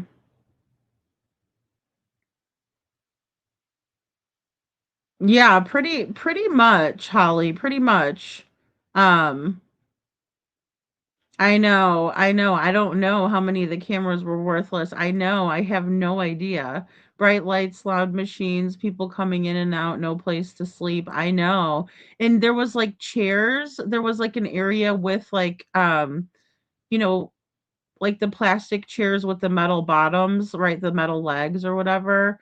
And I'm assuming maybe he could have sat in one of those, or maybe put his feet up on another. But absolutely sad. I think he had a blanket stash there, Witchy, because nothing more came of it. But I do know that the police were notified about the blanket and pillow, and they weren't letting anybody in over there, kind of a thing. Multiple people have said that, so I just kind of wanted to say that is probably, in my opinion, true. And I think that there was multiple spots, like the lady with the barn. We've talked about that before, when Jessica was on the panel again. But all of these things are being revisited too. So, and I think that that's important to do that, especially at this juncture when it's, so late in the case.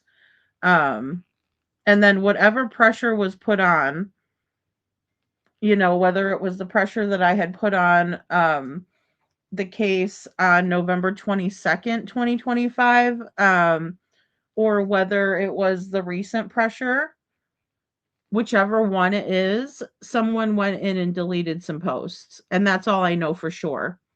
And that's what I have proof of, you know.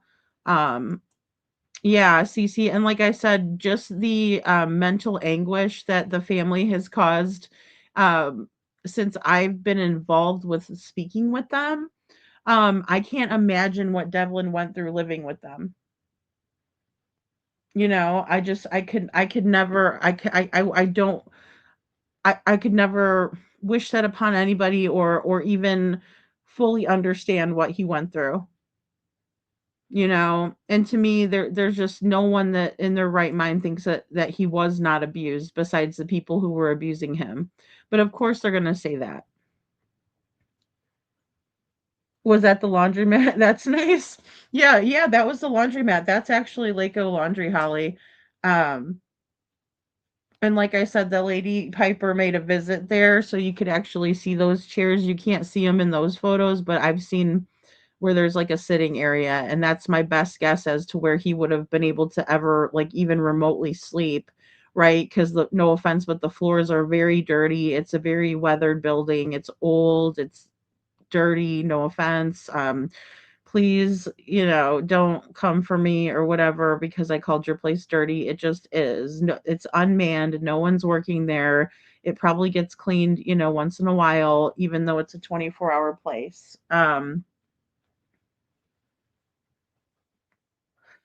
I'm wondering, Holly, because the thing is that, he dropped down in a short amount of time, in my opinion. Um, you know, in at least maybe like a 6 to 7 month period, he trimmed down, slimmed down, excuse me, a lot. Um, so I will say this: JoJo Siwa is a hip hop dancer. She is so strong. Yeah. Oh, yeah. All of those little girls are. I mean, some of those girls could do all kinds of different moves, Joe. Like they're amazing. The training that those little girls got from that mean old lady, Abby Lee. So he may be another house with someone. I don't know. Castle, see if he's working, checking at least. Should call and ask to check. Yeah, I mean, I just don't see how he would get a job unless it was under the cash under the table, right? Because then you'd have to, report your earnings and stuff. I hope so too. I hope so too. And I just think he would be so good on his own there. I think that would be the best thing for Devlin, would be for him to, be able to live in his community where he feels, where he knows people, where he feels safe, where he has friends. I really do. I think that would be the best case scenario because he was neglected. And Devlin was abused in every single way possible. Let's just be honest, right? We have to be real with things. We cannot, um, well, I will not sugarcoat it, right? If you lock someone onto the house in the middle of the night when it's cold, that's abuse and neglect. If you hurt someone physically, that's abuse and neglect. If you mentally abuse them by calling them retarded, that is neglect. That is abuse, right? All of it is wrong. And anybody who's anybody knows that, but a person who was the one saying and doing that is never going to admit that, which is so unfortunate. Right? They'll never own that. Oh, I think you should rot in jail. Right? That's his own family member saying that to him, and it was every single day, you guys. Every single day. He was getting it from all angles. Tina says, Lady Freedom, I sent you a private message about something that I think you should consider doing a live about. Thank you. Thank you so much. Yeah, thanks, Tina. I will definitely look. Thank you so much. Which the one thing I can think of worse than the situation he was in is if they have him hid somewhere without a phone till it all settles down to come home for gain. Yeah, I mean, I haven't ruled that out either, Witchy. The one thing that I have to say is that I don't see how he would have a way to leave town unless someone was saving. I think all of the Western Union transfers need to be looked into from Jessica because that's her main way that she transfers money. And I will make sure, that law enforcement at least knows that as well. Because like I said, I do plan on having a follow-up call tomorrow. So I will absolutely make all of my concerns known for everybody across the board. No one will get special treatment here. We are here to find Devlin. This is a fact-finding arena. It's not an arena of judgment or hatred. It is an arena of fact-finding and what happened. What were the events? And if the events are something that somebody doesn't like because it doesn't put them in a good light, I'm very sorry for you. Again, this is not your story. This is Devlin's story.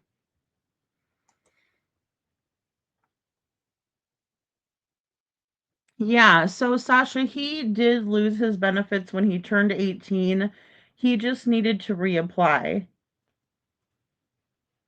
And he did not reapply because he did not want anyone to have control over him, in my opinion. And even though the judge granted him to have control over himself, based on the text messages that his mother has sent me and the voice to text that Devlin himself said, and the text messages that Devlin himself wrote to his mother, and the text messages that Jessica herself wrote back to her son, um, all of the proof is in the pudding.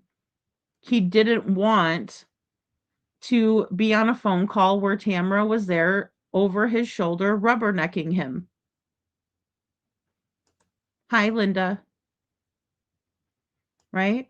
He did not want someone overseeing his money anymore. And again, I just want to reiterate across the board, everyone that I've heard of or talked to personally has told me that Devlin is extremely smart. He would not just get lost, right? So those little signs that were saying, "Help me, I'm lost." He's not lost. This young man doesn't know how to get lost. He's very good with directions, right? And if he was lost, he'd call someone. He's been known to break into buildings so he could call someone. We have to consider this. And I'm in no way trying to disparage Devlin, but he knows how to survive. He's extremely resourceful, extremely intelligent, and extremely resilient. And those are the words that I want every single one of you that called Devlin those names to hear me say it right now. Intelligent, resilient, resourceful. Nothing to what you've called him, nothing to what you have told him about himself is true. You lied to him. In my opinion,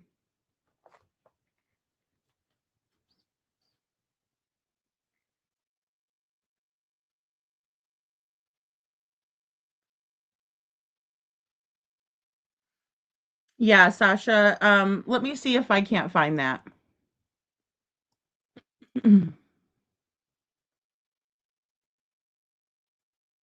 Sorry for my big head in your face, if your guys' faces. I apologize for that one.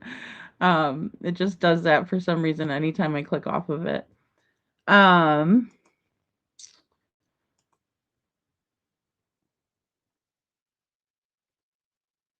okay, it was not a short.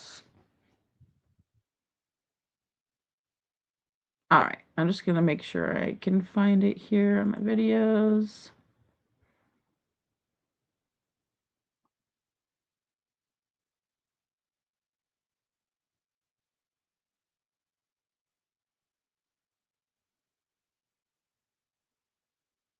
Mm.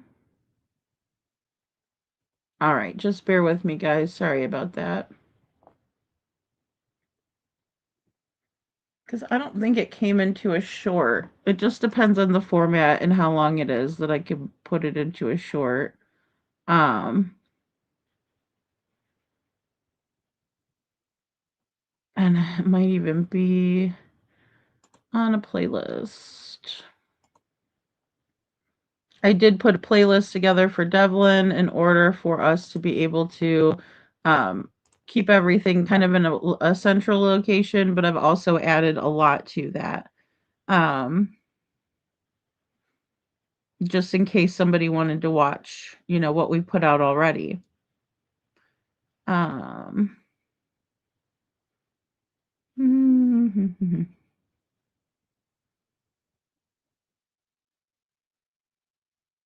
Just bear with me here.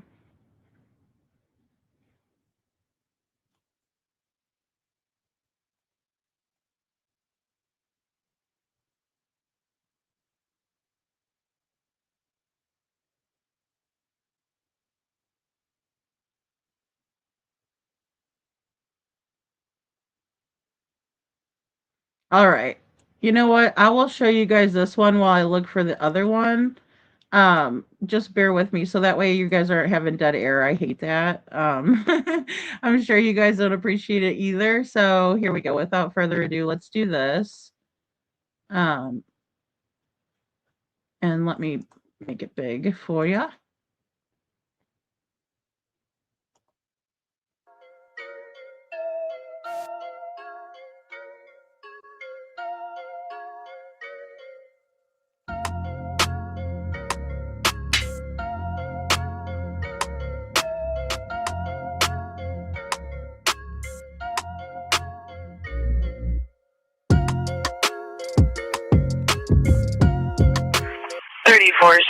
Copy a call. Good. It's going to be 1855 Oak Ridge Drive, across of Walnut Lane. Caller is Sabrina Cook. She called to report her nephew missing. She said he normally goes and walks around Lake Odessa during the day, but is normally home around 7 o'clock. He hasn't been seen since 7 o'clock this morning. Was last heard from around 8:15. Lake Odessa. The Lake Odessa officer is aware and is looking around the village. 3 reasons why I canceled my DoorDash subscription and switched to Cook Unity. Number 1, I was spending way too much. DoorDash. Anything like this would happen. A family in Lake Odessa looking for answers tonight after their loved one disappeared. Devlin Tait, an 18-year-old with special needs, was last seen on April 21st in Lake Odessa. Now, 8 days later, he has yet to be found. News 10's Amaya Kuznicki sat down with his family tonight. She joins us now live in studio with details. And Devlin Tait was last seen wearing a black zip-up hoodie, t-shirt, blue jeans, and cowboy boots. He's just shy of 19, but his family said he is much younger mentally. They're asking anyone with information to come forward to help bring him back home. Even I break. Oh, I know. I've broke quite a few times. Something that can't be helped. It's something Tamara Host and Sabrina Cook say they never thought would happen in their small community of Lake Odessa. It's heartbreaking, not knowing where he's at or how he is. On April 21st, their loved one, Devlin Tait, vanished. It's just important for us to find him because we love him. And it's not like him to be gone for so long. He was last seen at Carl's supermarket, and ever since his disappearance, the family has been working hand in hand with law enforcement and have even taken to social media in search of answers, hoping someone comes forward with information. They've even conducted search parties. I'm not going to stop looking. I'm not going to give up because it's not who I am, for one, and for two, I have a strong devotion to my nephew. Devlin may be just shy of 19 years old, but his family says he's much younger mentally. He's diagnosed with cerebral palsy, ADHD, Tourette's, and fetal alcohol syndrome, and is without his vital medication.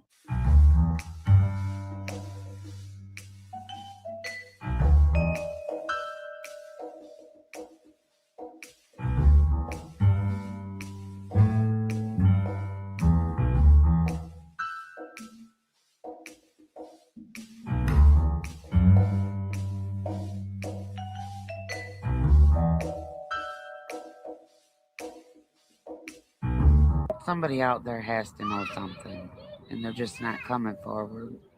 I wish they would. Every day that passes is another day the family is left wondering where he is and if he's safe, saying they won't stop until he's back at home where he belongs. There's power in prayer, and we got a lot of people praying. The family is offering a $1,000 reward for finding Devlin. Right now, the Ionia County Sheriff's Office says there's no updates on the case, but they are accepting leads. If you know anything about where Devlin might be, contact local law enforcement. Ann? All right, Amaya, thank you. The family is selling signs and T-shirts. They say profits will go toward what is now a $1,000 reward. For more information, visit our website.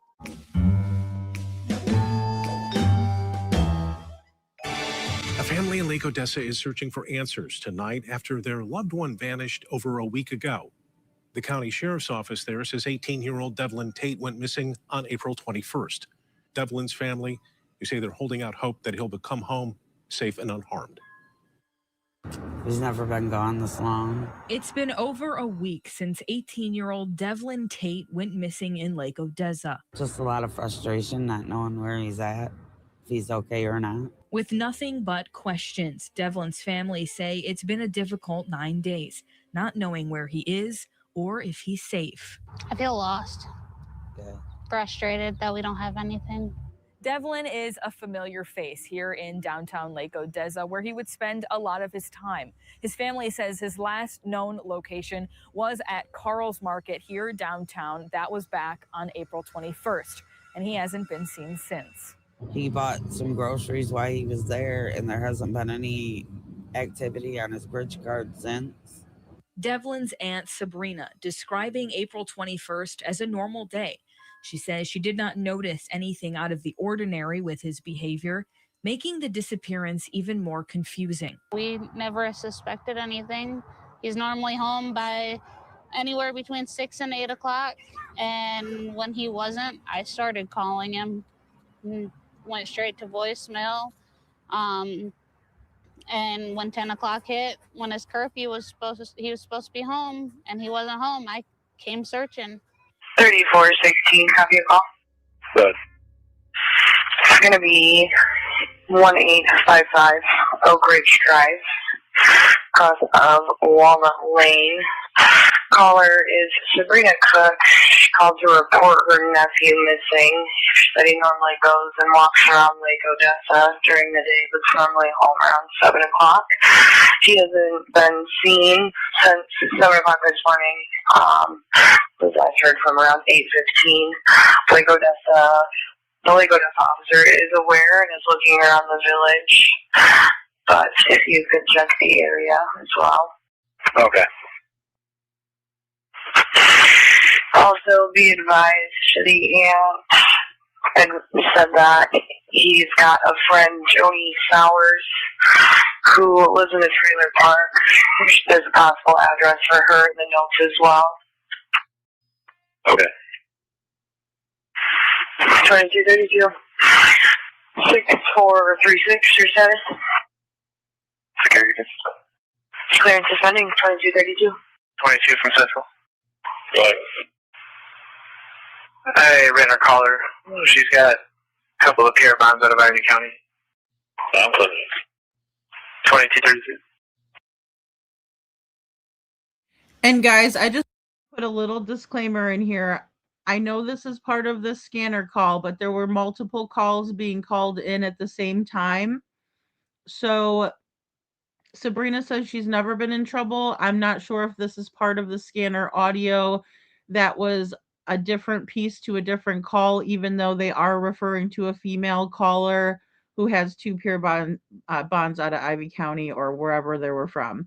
So I just want to put that in there. I want to play this through so you guys, if you're not familiar, you can hear this. I did find the other piece that I was looking for that Sasha asked about the benefits. 3416 from 395. Good. I can head over to 47 Mandy and check out that address, if that works with you. Yeah, that'd be great, thanks. Sure, Jack. 2242. I want to go check the address 47 Mandy. 47 Mandy no longer exists. I am going to go down to the auction barn and see if he's over there. I'm clear, 2259.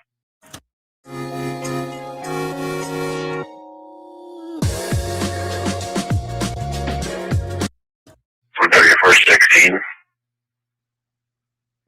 Supervisor. Come on over to 6 Keisha Court in the back of the trailer park with me. I might have them located here. Hey, sir. Clear 2342. Central 463. 463. Back in. 2350. 16. Can you try to call him Devlin's phone number, please? 3416 from Town Hall. Good. It's going straight to voicemail. Okay, thanks. 353. We never suspected anything. He's normally home. All right, guys. So it says it went straight to voicemail. Went straight to voicemail. When I asked Sabrina on my panel if when she called Devlin, right, did the phone go straight to voicemail? And she said no. She said, I don't know because my phone was blocked from Devlin's phone. So I called him on Facebook Messenger. Right. But then she turns around and tells Piper the other day that she was calling Devlin from Will's phone. So which one is it, Sabrina? You can email me. We've emailed back and forth. So if you'd like to clear that up, I would love to hear it. Right? Yeah, she was blocked, right, Sam? Because you asked that question that day. Thanks for being here. You sure did while she was on the panel. And now you heard that the dispatch tried his phone and it went straight to voicemail. This is around 10:32 p.m. on April 21st, 2025, the night when Devlin supposedly disappeared. Right? Also, I want you to note that Sabrina led them straight to where the phone would ping at 11:47 p.m. about an hour and 15 minutes later. So here's Sabrina on the news.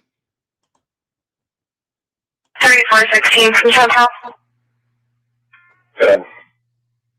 It's going straight to voicemail. Okay, thanks. 353. We never suspected anything. He's normally home by anywhere between 6 and 8 o'clock. And when he wasn't, I started calling him. Went straight to voicemail.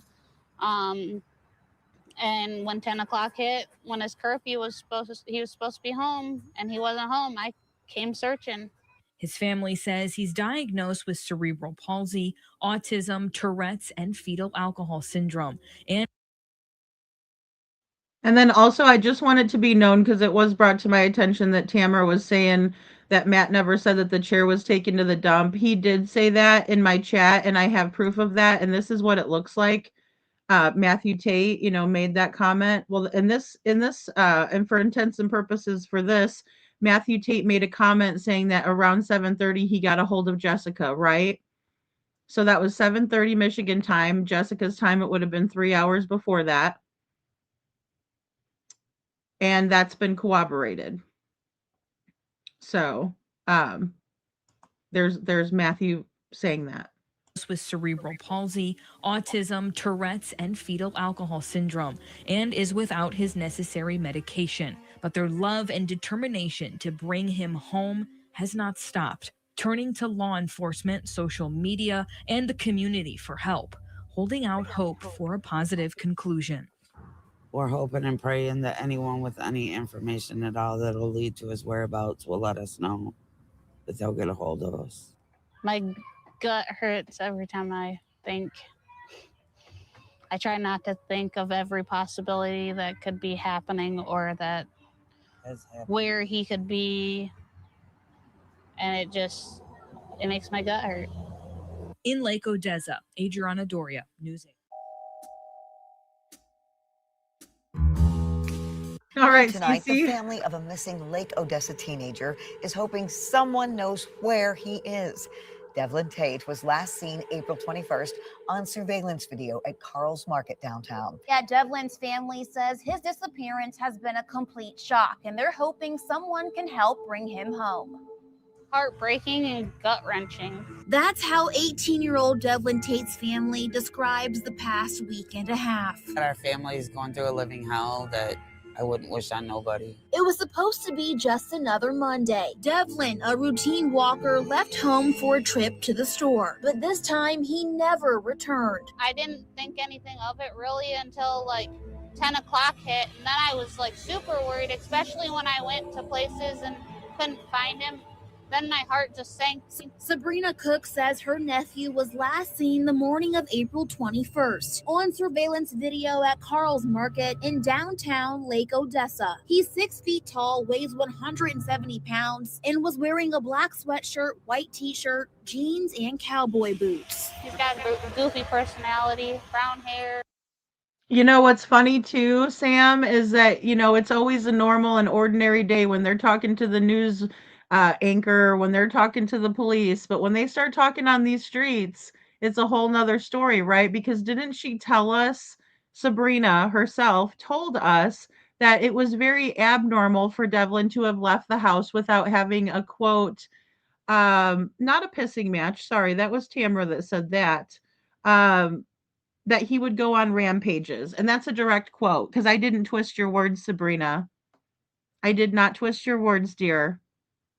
What you did is contradict yourself, and that's why the title of this video is called Contradictions Galore. Find Devlin Tait. He's well known in the community. He frequents Buddies on the Beach, Carl's, Penny's Pizzeria, the laundromat. Devlin is diagnosed with autism, cerebral palsy, Tourette's, and fetal alcohol syndrome. He's now been without his critical medication for over a week. His family is working closely with police, but with no solid leads. They're asking the public to check security cameras and report anything that could help. With his 19th birthday just weeks away, his family is holding on to hope that he'll soon be found. Devlin's birthday's in 25 days, and I hope that he's home before then. We can only hope that he's still alive, that he's okay. And if you have any information about Devlin, you're asked to contact the Ionia County Sheriff, Juliet. Devlin, if you can hear this, we love you. We miss you. Just at least let us know that you're okay. 40 days without answers after a Lake Odessa teen vanished. The Ionia County Sheriff's Office says 19-year-old Devlin Tait was last seen on April 21st. News 8's Adriana Doria spoke with Devlin's family as their search for answers continues. Still lost. Definitely. It's gut-wrenching, not knowing. The search for Devlin Tait continues, and his family's cry for help. Still worried. My thoughts and emotions still have not changed. I'm still thinking that there's more to this situation than what's actually being said. Monday, May 26th was Devlin's 19th birthday. His family spent it without him as they enter day 40 after his disappearance. I'm lost at which way to look. Devlin's cousin and sister say that Devlin was last seen on surveillance video at Carl's Market downtown. They say he's diagnosed with cerebral palsy, autism, Tourette's, and fetal alcohol syndrome. making his disappearance even more concerning. It's not like Devlin to go this long without communication. It's not like Devlin to not even be on social media at all. And not only that, but not to, whether it be with us or to my grandma, but to at least reach out. In the days and weeks since his disappearance, Sabrina and Tamara have taken to the community, law enforcement, and social media for answers.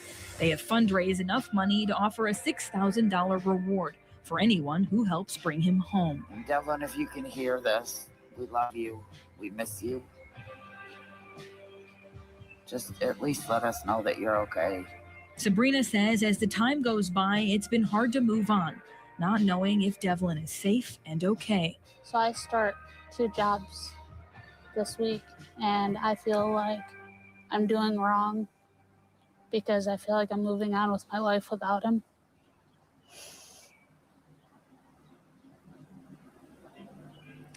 And I feel like I'm not supposed to.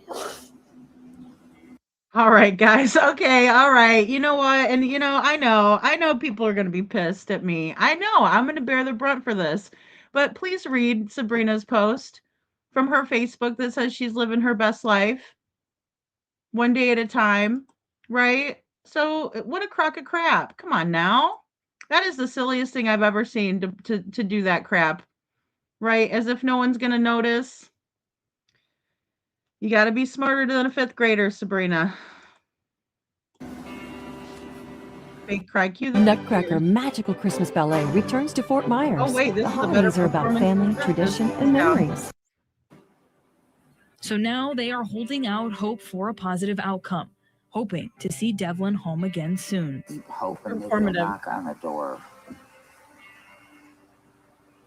Let him in, or he'll come walking through the door when it's open. We want the prayers to keep pouring in for him and the support. Everybody knew him, and the list goes on. Yeah.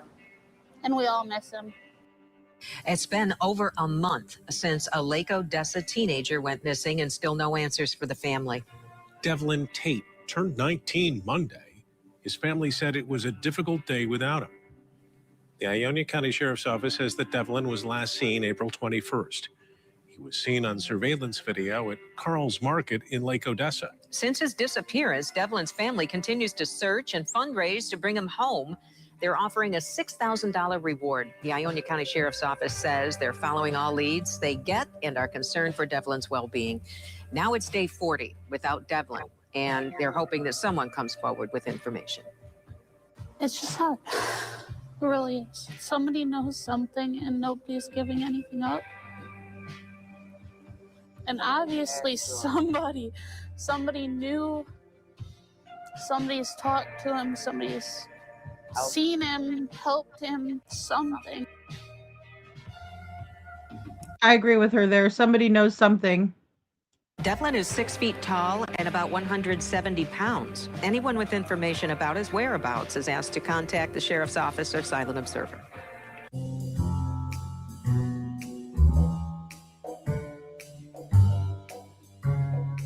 Alrighty, guys. I think that's the end of it. That's one of the most recent pictures of Devlin right there, that I know of, right? So let me go ahead and remove this. And then Sasha was asking earlier, and I'm sorry it took me so long to get to it, but I wanted you guys to also, finish watching that one. This one's a shorter one.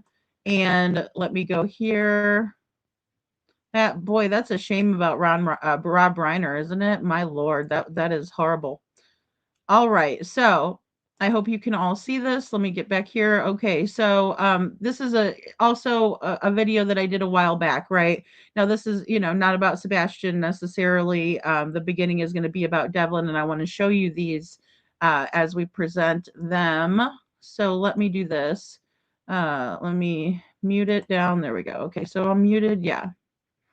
All right. So what really happened on April 21st, 2025? Devlin is still missing, and I think it smells like BS, right? Or I did back then. I still do.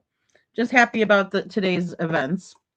All right. So February 20th, 2025, Devlin sends to his mother, Jessica Peckham, I'm severely pissed the fuck off right now. Thanks to Tammy. What's going on, babe? Jessica's in the blue. Devlin is in the gray. I'll send you screenshots. So he sends his mother the screenshots that she had sent over to me. All right. This is a screenshot from Tammy. Right? There's a missed call. She says to Devlin, I need you to come home so we can contact your caseworker at DHHS ... Now, the name says Tammy. Devlin is alleging this is Tammy, and we know that she does the ... So I would say that there's a pretty good chance that this is Tammy, right? Okay. Just to put it out there. So then Devlin probably called or something transpired on a phone call, right? We don't know what that is. But then Tammy says back, or excuse me, Devlin says back, why not? Tammy says, you need to bring your ass out here whether you want to or not, ... You need to bring your ass out here whether you want to or not, ...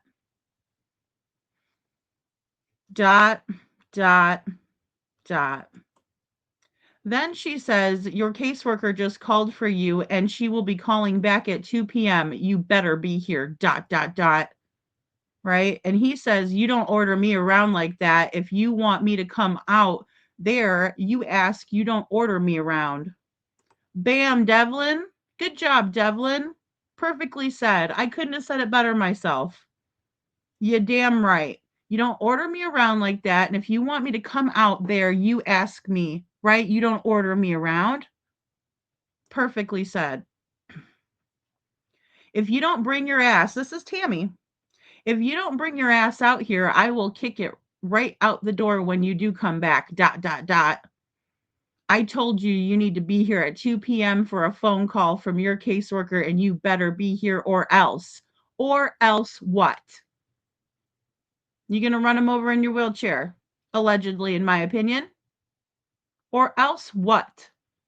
Now, this is where I get fired up because you're talking to this young man again, like I've heard you say, a bunch of people have told me that you talk to him like garbage, you treat him like garbage, you talk down to him, and now you're threatening him. This is where I get pissed. I don't like it. And I'm sorry if you guys don't like it, but this is the facts. And I'm not talking about the chat. I'm talking about everybody else out there that might not like it. Because it is what it is. And I don't like the way he was being treated at all. Just like if I saw a bully in the schoolyard, I would stop it. I feel like I'm dealing with a bunch of bullies here, and Devlin was the subject of ridicule and bullying and threatening.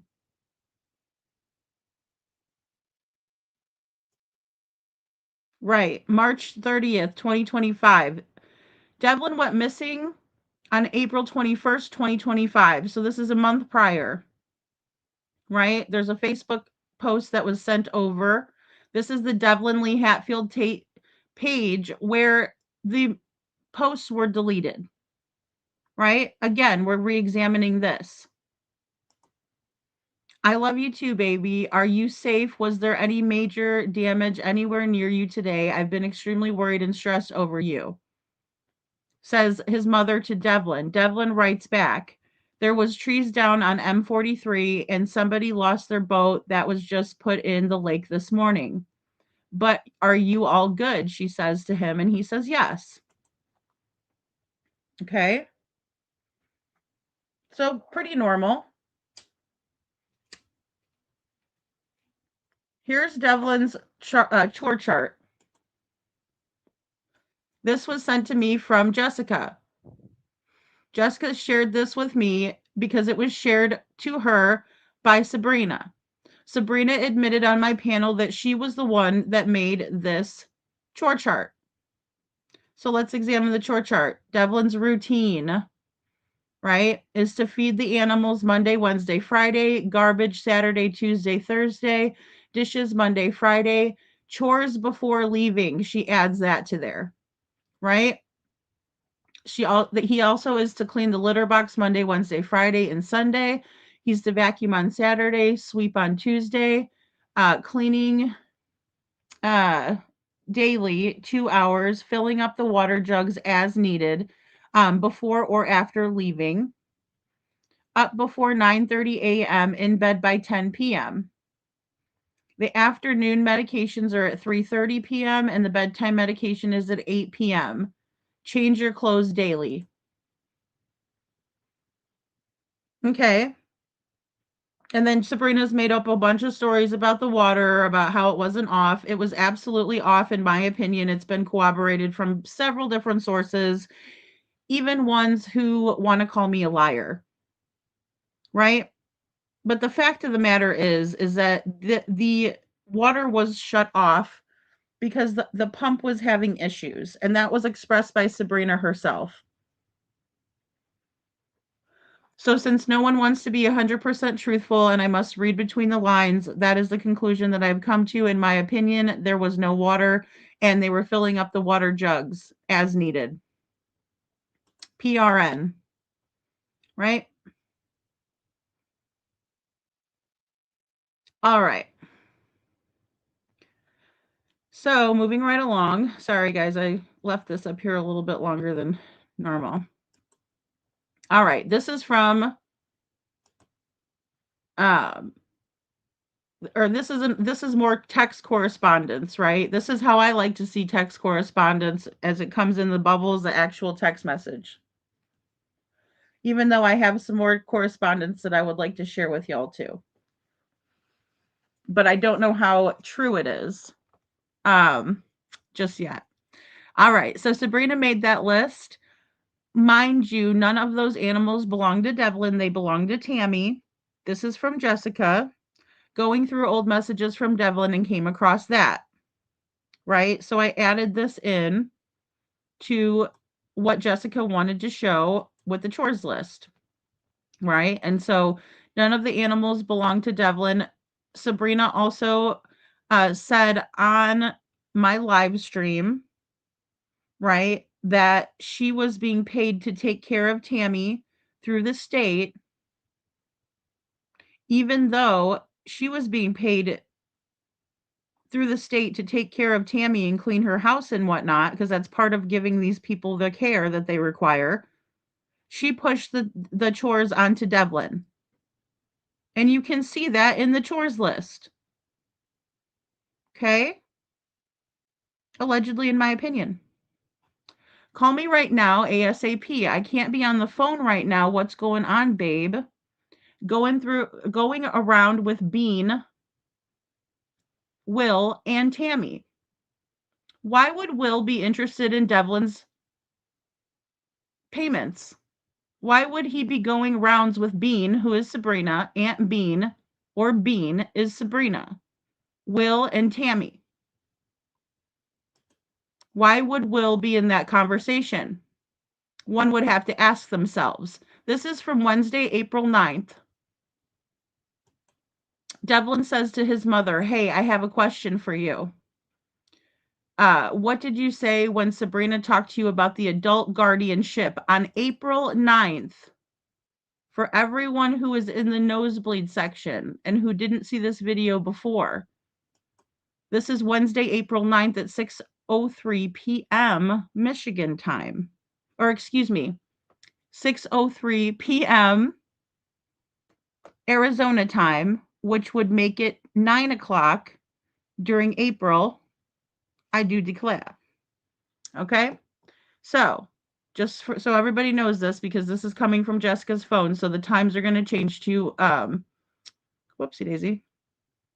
The times are going to change to Arizona.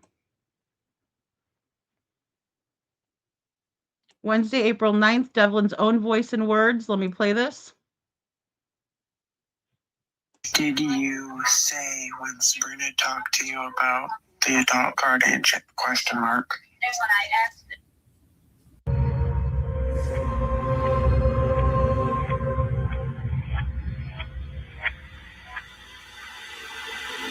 Okay, sorry about that, guys. Give me 1 second.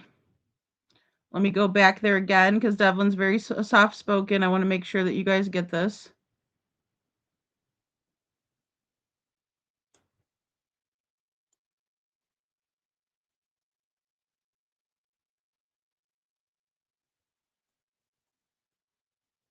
Did you say when Sabrina talked to you about the adult guardianship question mark?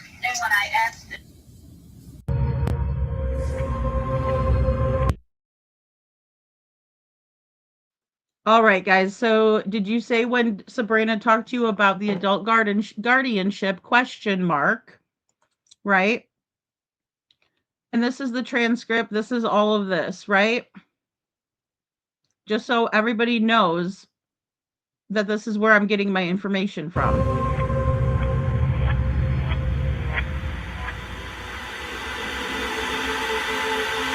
I'm not out to lie or get anyone. I'm looking for Devlin Tait. Where is Devlin?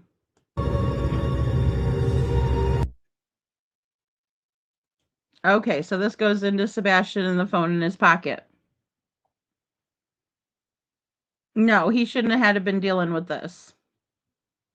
You know, not at all. Not at all. Everyone's so damn concerned with his money. Aren't they, Sam? That's crazy. It's absolutely crazy.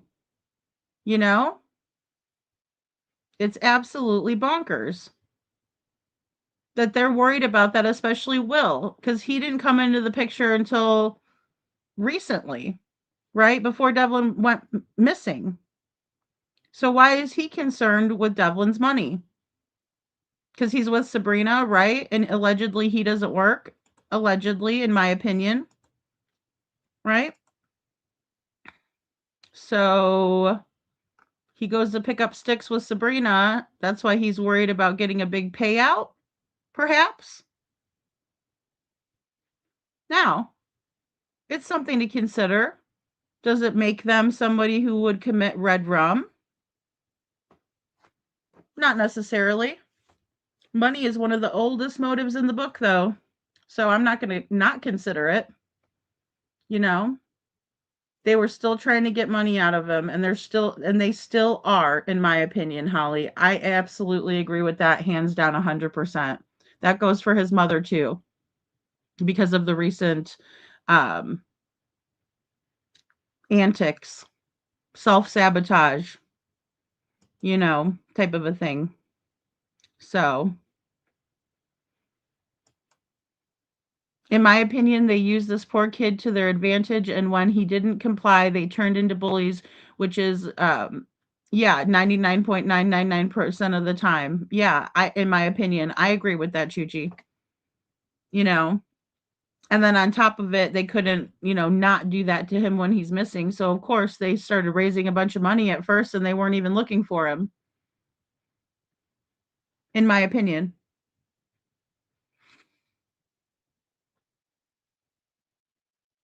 Yeah, so Sabrina was with Will in this instance, but Matt also was threatening Devlin to take over guardianship of him, even though that would never happen. Right? Same thing with Tam Tam. The only person who would have had a chance in doing that would have been Sabrina, in my opinion, because she had guardianship over him before. And to the best of my knowledge, nothing happened where he was taken away from her, type of a thing. So just to put that out there. And that, of course, this is all to the best of my knowledge, but I have tons of receipts, right? I have more receipts that I haven't even showed you guys, but I wanted to go over some of these receipts just in case people are paying attention, in order for us to figure out what happened to Devlin, right? Because I want people to start paying attention to what's happened to this young man. I think he deserves for people to pay attention to what happened to him. Because when you have bullies in the family who, up until the time of his disappearance, were trying to get money from him, that's a major issue. That is a major issue. Witchy says, well, you know, now that they have to get jobs or steal reward money, oops, my oil filter slipped, in my opinion. Well, and I mean, it's the truth, Witchy. I mean, the thing is that Will doesn't have a whole lot to bring to the table, and he owes thousands upon thousands of dollars in child support. So he's in a very precarious situation to where he probably tries to dodge child support by allegedly getting jobs that won't require him to file taxes or to claim an amount of income. So then that way he won't have to pay that, in my opinion. Right? So again, money motive means motive opportunity. Brenda Calvert says, did you all catch how Sabrina explained why Will didn't start his new job the night that Devlin went missing? Thought that was sus, in my opinion. I do remember that, Sabrina. I do. And she told a similar story to Piper.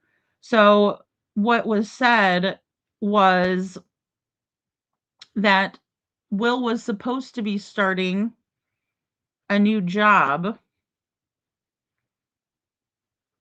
on Monday night.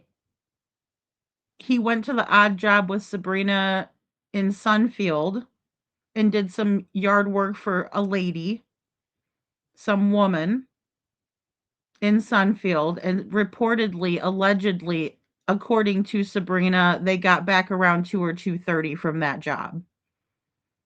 Right? And then, allegedly, according to Sabrina, she was just at the house doing nothing because her son had been picked up that morning by her ex-husband.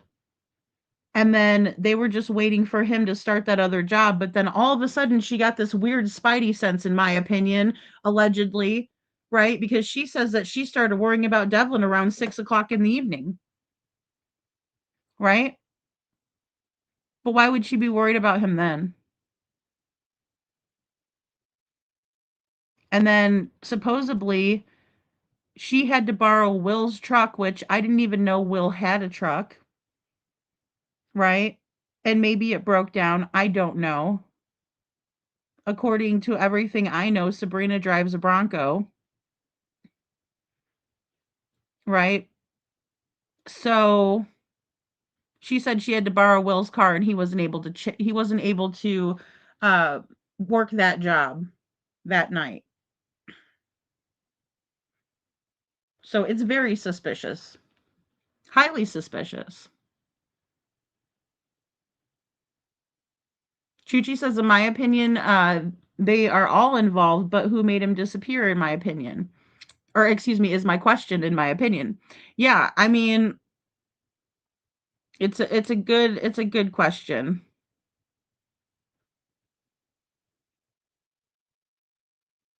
So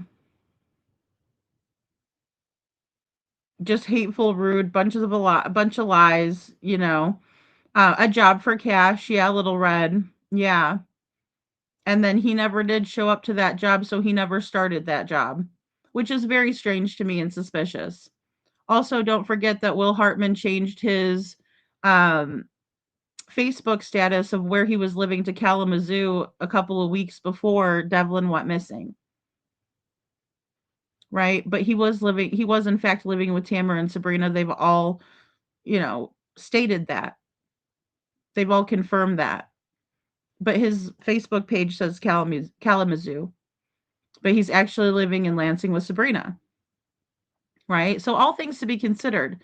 Now, again, I do want to say it for anyone who's just coming into the chat or didn't have a chance to watch back or rewind, that it's been alleged that Sabrina, Will, and Tamara have contacted law enforcement about getting a lie detector test.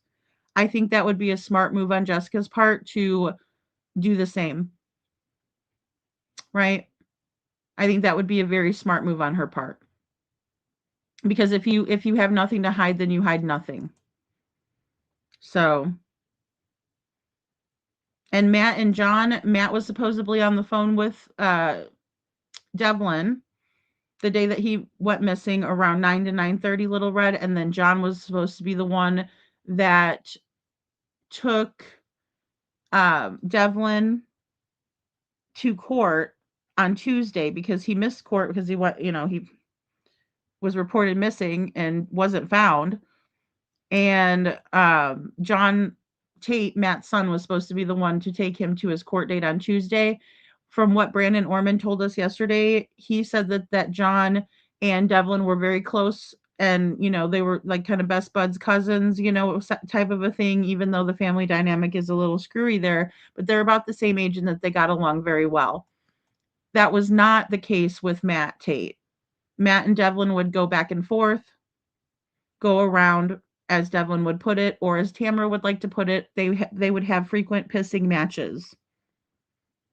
Right? Her words, not mine. Her statement, verbatim. I can't imagine no running water at all in the trailer, and bad hygiene all around, Little Red, in my opinion. That's what the result would be. Stinky. Right? So, I mean, and then with no one wanting to do the chores, right? And then blaming Devlin for everything. Yeah, that stinks too. That stinks too. I think Matt was envious of Devlin's intelligence. Yes, I do. I think he couldn't get one over on Devlin, and he didn't like it, in my opinion. Indigo, he should have a warrant out, yes, because he missed court. So that's to the best of my knowledge. Now, I've heard people say that they quashed the warrants, but then Sabrina said that, she, to the best of her knowledge, that he still has them. They're still active. So. Oh, I know. I didn't even think about that, Little Red. Oh, boy. Having to pour the water in the toilet tank to flush. Oof. Hey, Detroit. Good to see you. Thank you for being here. Aw.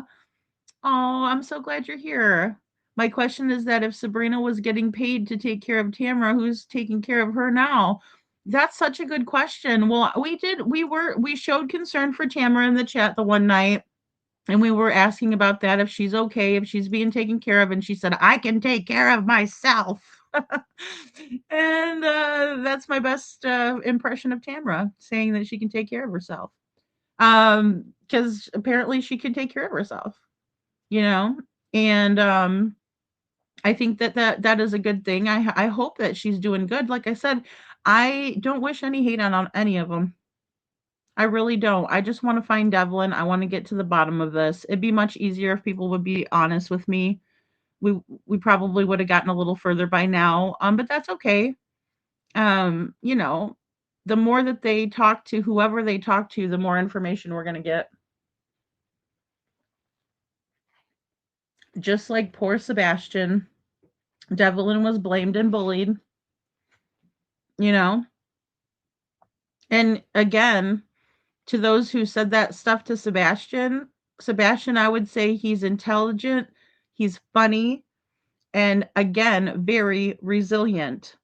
Very resilient. He got a break when he went to Seth's house. And that's when he got a break. Thank you. Thanks, Orman. Thank you. Witchy says keep the warrants active, would flag LE if he gets picked up anywhere else. Exactly. And that's the only reason, Witchy. I don't think that they're wanting to, nab Devlin. I really don't. I think everyone is really, really concerned. I think they're all so concerned for him. I can just, feel that. And I know that that's, a little bizarre, but I can get a feeling off of things pretty easily, and then that's how I choose to proceed is based on that, so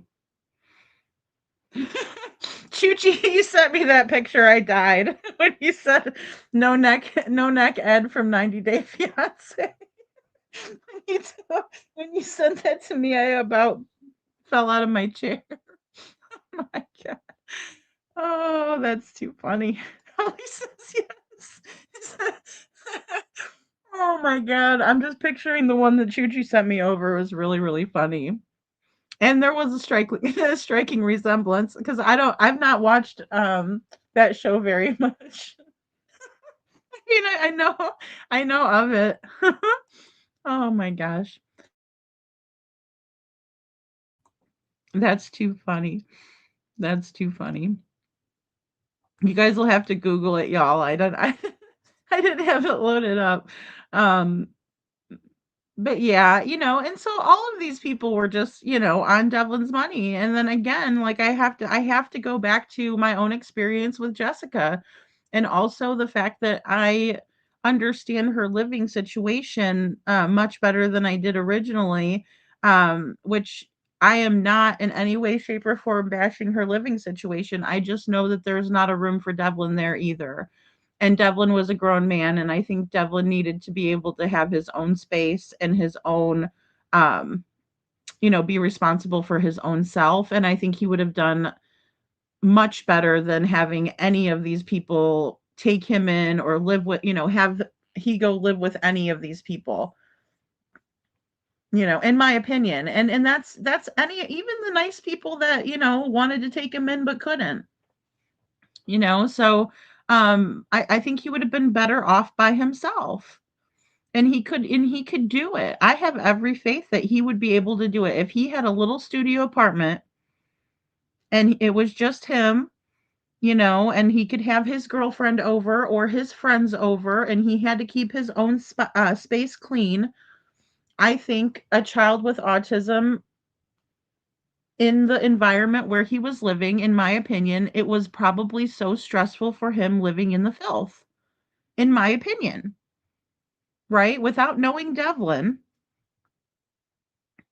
I think that that was stressful for him because most children or people, individuals on the spectrum, like things to be in order and they like them to be a certain way. And chaos is something that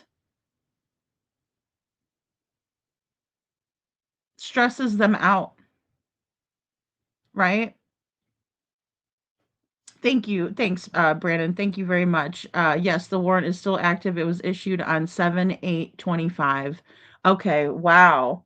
That's strange. So maybe yeah, because that's July. Man, I'll tell you guys, a lot of things popped off in July for Devlin's case. A lot of stuff popped off in July.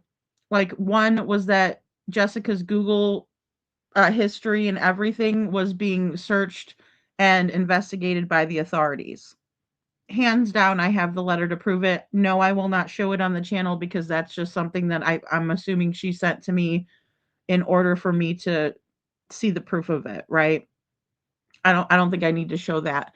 But it's the truth, to the best of my knowledge. Also, Tammy said on Crime Time Buzz that she was in the hospital over 4th of July weekend and that she gave permission to law enforcement to search her home and her property.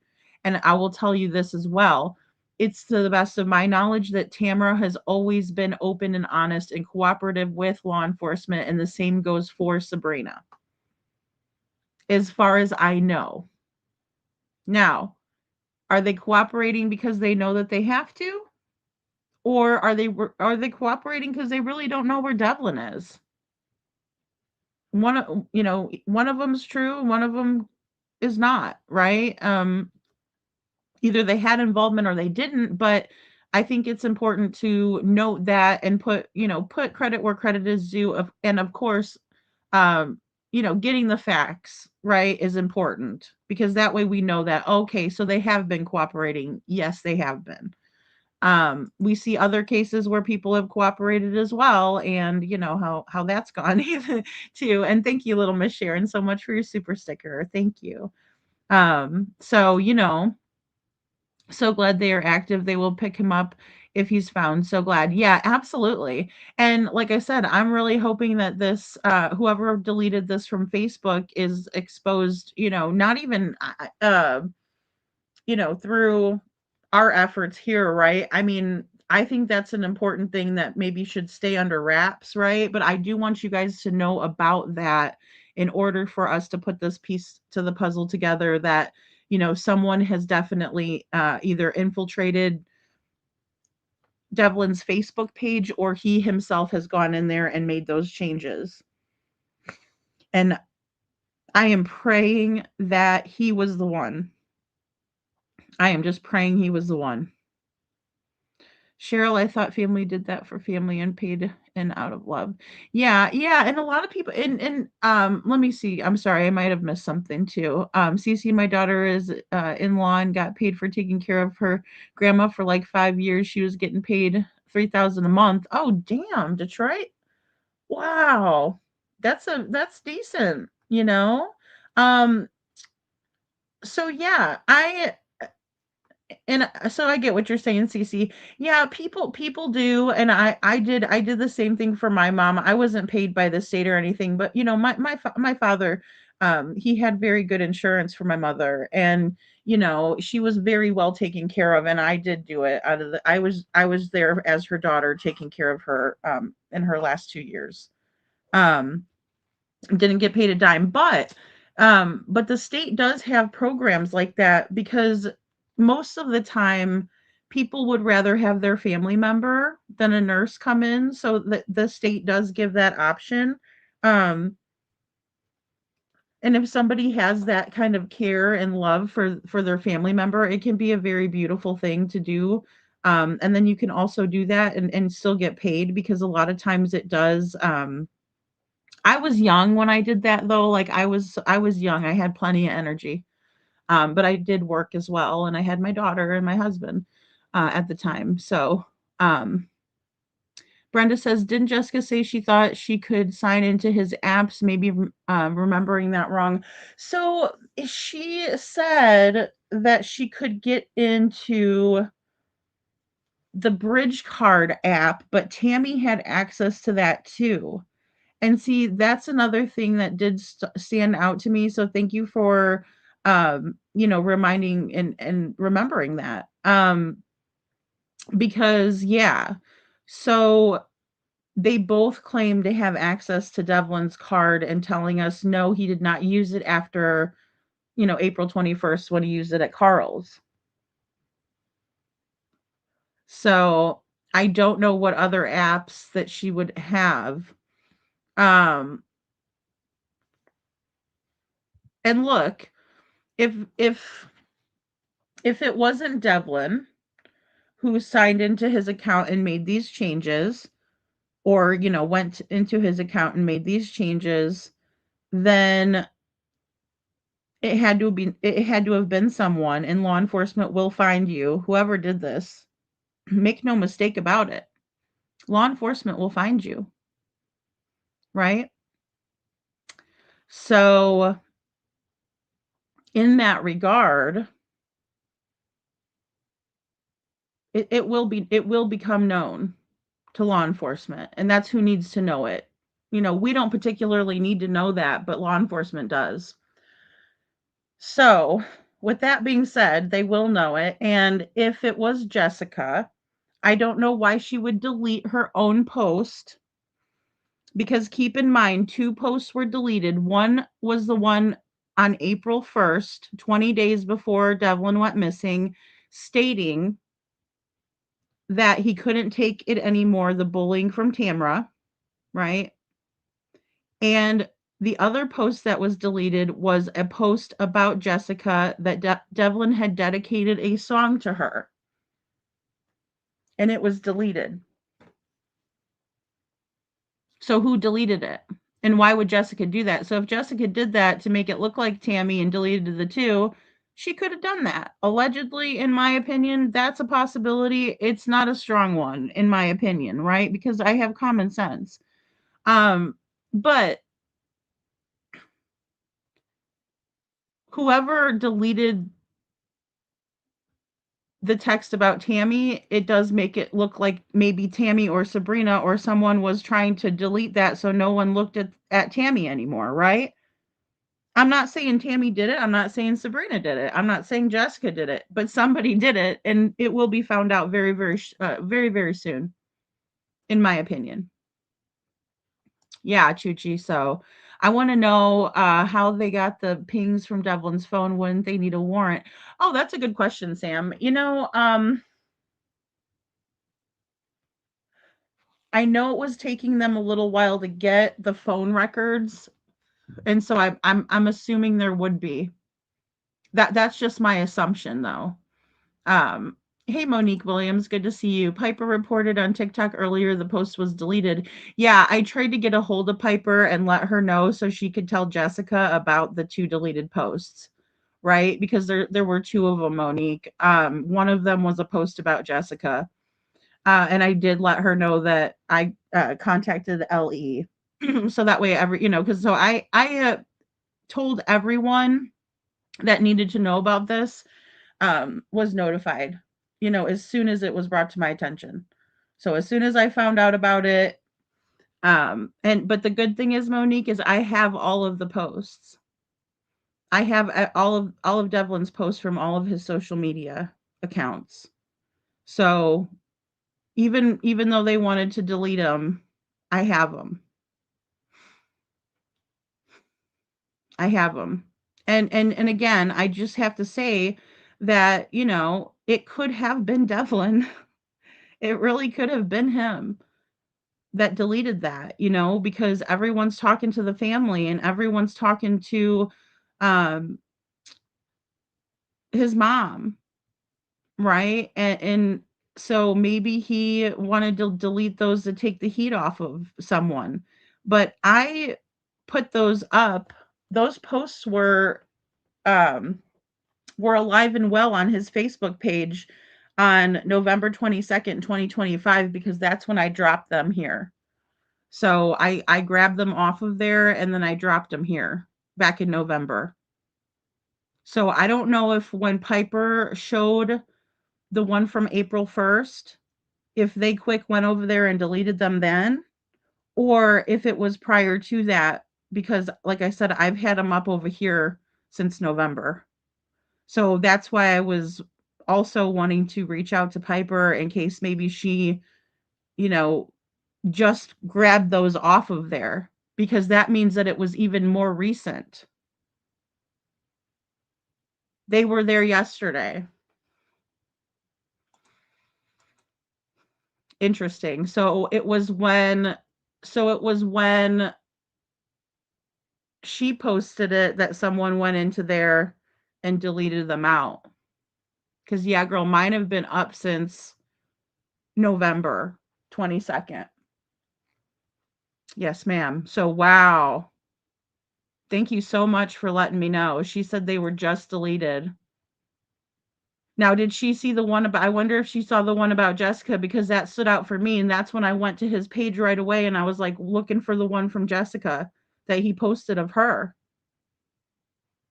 Because I was like, if that one's still left up, that might help a little bit. They said it was just deleted. Something about that ping. And with Piper being on Facebook, she has a big, large following. So maybe Tammy thought it would be safe or something for me to have it over here or something. Or maybe Devlin keeps tabs on Facebook. Maybe he doesn't see anything that goes on over here. I have to be open, right, and unbiased until I know for sure. And that's the only reason, guys, but don't think I lack common sense. I'm just saying that we have to keep open because it's very suspicious and curious. And that's why as soon as I found that out, I called law enforcement to notify them that someone's been into his account, either him or someone else. Brenda says LE can get a ping if someone's life may be in danger. Actual locations and other info needs a warrant, I believe. Thank you, Brenda. Thanks for letting us know. IP address can be found. Yes, Sam. And it reminded me of Gypsy Rose, like I said. She's all the way up in, Big Bend, Big Bend, Wisconsin, right? With her boyfriend, Nick Godejohn, and his mom's, house. And she's posting on the Facebook page, right? And then they were able to get them, They were able to get them. And I'm just hoping to God that was Devlin that deleted those off of there. Because he wanted to take the heat off his family. He wanted to take the heat off his mom. So he was hoping that nobody else might go over there and grab any info or something. I don't know. I will say when I asked Tina, she had said to me, I said, I have to keep in mind that we have been going very hard on the family, and so maybe he's wanting to delete it because he doesn't want anyone going after them. Is that something you think that he would do, Tina? And she said, in all honesty, I don't know him like that. We never got the opportunity to bond before he went missing. I honestly don't think that he would have had the mentality to think of going back and deleting certain things off his Facebook. I just checked my messages to him, and they're still left unread, and I try to send another message, but it's still telling me that it cannot send until his phone is turned on or until he accesses his Facebook or something. And she did share that with us earlier. But she, to the best of her knowledge, she doesn't think that he would have thought back to do something like that. Which I just wanted to share because I found that to be interesting, coming from someone who's talked to Devlin. Detroit says, well, if they got the phone pings, how come they haven't gotten the proof of life footage from Carl's Market? Well, and that's the thing, Cheryl. I know, and I want to see that video so damn bad. I do. I just don't think they're going to put it out. Maybe there's something in it that makes them not want to put it out. Maybe there's something in there that they've seen that they don't want to release to the public because they don't want to tip anybody off. And I have to back the blue until I find something that makes me think otherwise, right? That's just the way I have to be. And you guys know I'm not afraid to go after anybody that does the wrong thing, especially when they're in a position of power. It infuriates me. And I can't not do it once I see it. You guys will know. But I don't think that's the case in Ionia County. I really don't. Thank God I don't think that, and that's just my honest opinion. Well, they got the ping from Devlin's phone quick, and if someone was in his account looking at the pings, phone was dead, you don't see the pings. Yeah, I know. And that's the thing too with it going straight to voicemail. If the dispatch said, excuse me, if the dispatchers said that Devlin's phone was going straight to voicemail around 10:32 p.m., then somebody had to have turned it on again at 11:47 for it to ping again. Thank you, Sam. They hardly move that fast for a ping when they don't know if the person is even missing or not. Interesting. Yeah. That's true. I could definitely see that. When I was 19 years old, I disappeared from my mom and I left with a boy. I was gone 6 months. Oh my goodness, Cinderella, I had no idea. Aw. Yeah, and that's the thing. He could be with some girl that's just in love with him. I mean, look at his face. He's a cutie pie. That's what I'm hoping for, Cinderella. And I know that sounds bad because I'm rooting on it for him to do, for him to just, be hiding out somewhere I am, Okay, so if Sabrina had info to locate him, then I know. And, you know, burner phones could have been used. I can't rule that out. I can't rule out that there was other communication devices. That it's just something I can't rule out. Maybe he took it down because he was embarrassed. That's a good point, Witchy Mama. Thank you. Cinderella says I was a brat, I wasn't neglected. Well, but see that young love stuff, like the hormones and everything, and you're just like, oh my gosh, I can't live without you, type of thing. I can see where love would make you do something like that, especially when you're young, it's cute. It's kind of cute. Um, Sam says if Sabrina could track his phone, then why wouldn't she just look where he was at then? Yeah, the last place he was. I know. Exactly, Sam. Exactly. Maybe someone was with him or followed him to Carl's.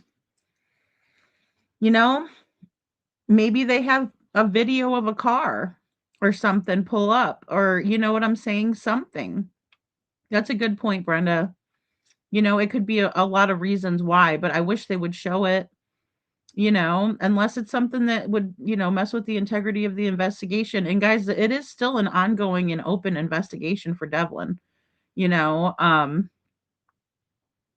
I know you are, Sam. That's a good thing, though. That's a good thing. I want you guys to be, thinking about these things. I do, because I mean, I'm thinking about them too. And the more that we can put our heads together, I think we can figure it out.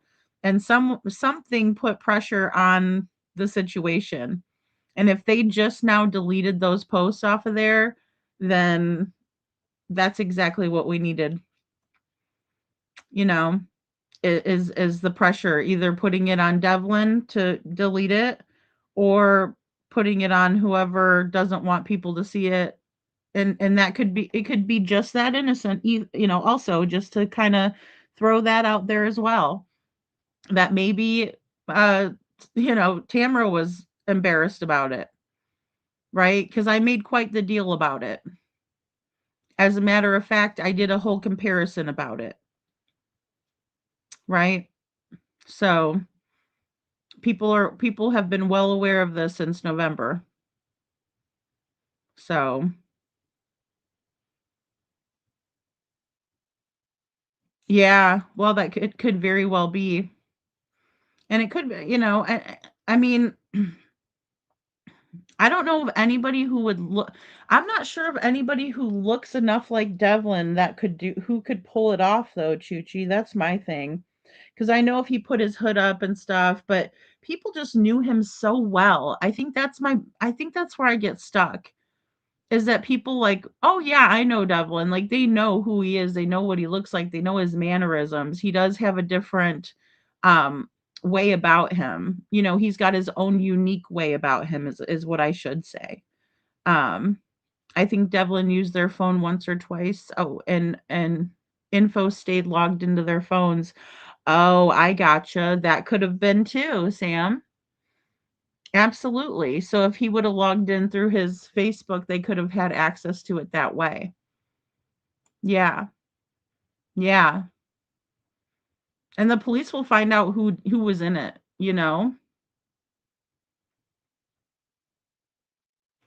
Monique, that's a good point. Thank you for bringing that up. Deleting both posts, though, is this maybe a non-family member setting them up? I mean, because it does look, well, I mean, it just looks bad, right? Because Jessica's post was taken down as well. And I'm not talking about it looks bad on Jessica. What I'm saying is I think it looks bad on the person who's probably going to get the most heat on about this is going to be Tammy or Sabrina, in my opinion, because the one about Tammy was deleted and the one about Jessica was deleted. You know, so yeah, his friends were sketchy. I heard that, Monique, like even the ones out in Vermontville. Yeah, and none of them have come forward, right, to be like, "Hey, that's our bud, that's our pal, we miss him, like, where's he at?" So right there tells me they're not a very nice bunch that really, because we all have friends or, acquaintances that we think are there for us or our friends, but, in situations, you really find out who your friends are, you know? Poor Devlin. I hope it's got evidence, definitely Little Red. Has any of his family heard anything from him at all? No, ma'am. No, no, ma'am, Ann Brock. No, mm-mm. No, no one has heard anything from him. Not even a good friend of his that I spoke with before. She's a really good kid. She really is. Um, and no. And then also, um, several other people I've talked to have not heard anything, and that's concerning to everyone because he would have called someone by now. Um, and I have it on good authority that he and his mom were in a big fight before he left. Um, again, that's allegedly in my opinion, but from everything that I know and when I look at the last text messages between them, just knowing that neither one of them reached out to each other on Easter, it tells me everything that I need to know. Um, because Devlin was around on Easter. Everything is pointing in thus far to Devlin being home on Easter night, and him making it home and that sort of thing. Brenda says mistakes by the perps will solve this case, and if you're watching, you have made many, and LE will put the pieces together, in my opinion. Boom, Brenda. Absolutely. They have to be perfect every single day. We only have to be perfect once, right? Some pretty big mistakes have been made thus far in this case, in my opinion.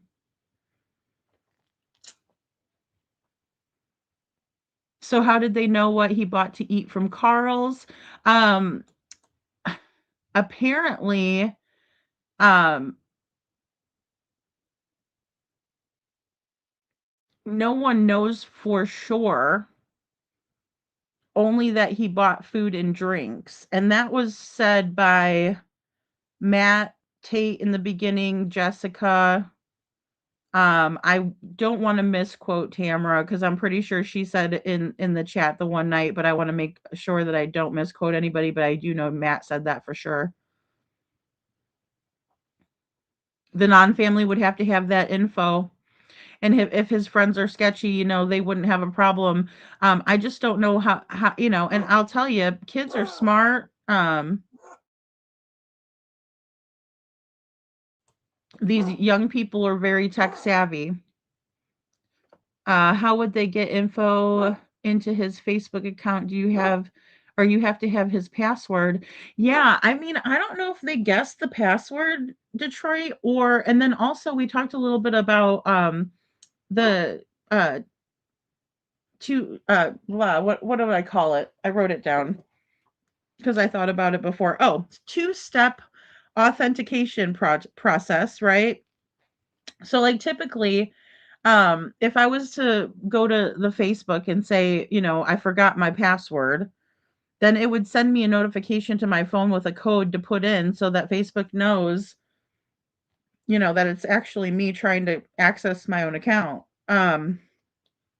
Type of a thing. So I don't know if that was the case or if they, found a list that Devlin had made somewhere. That kind of crossed my mind too as they're cleaning up and, going through things. He might have he might have written it down somewhere.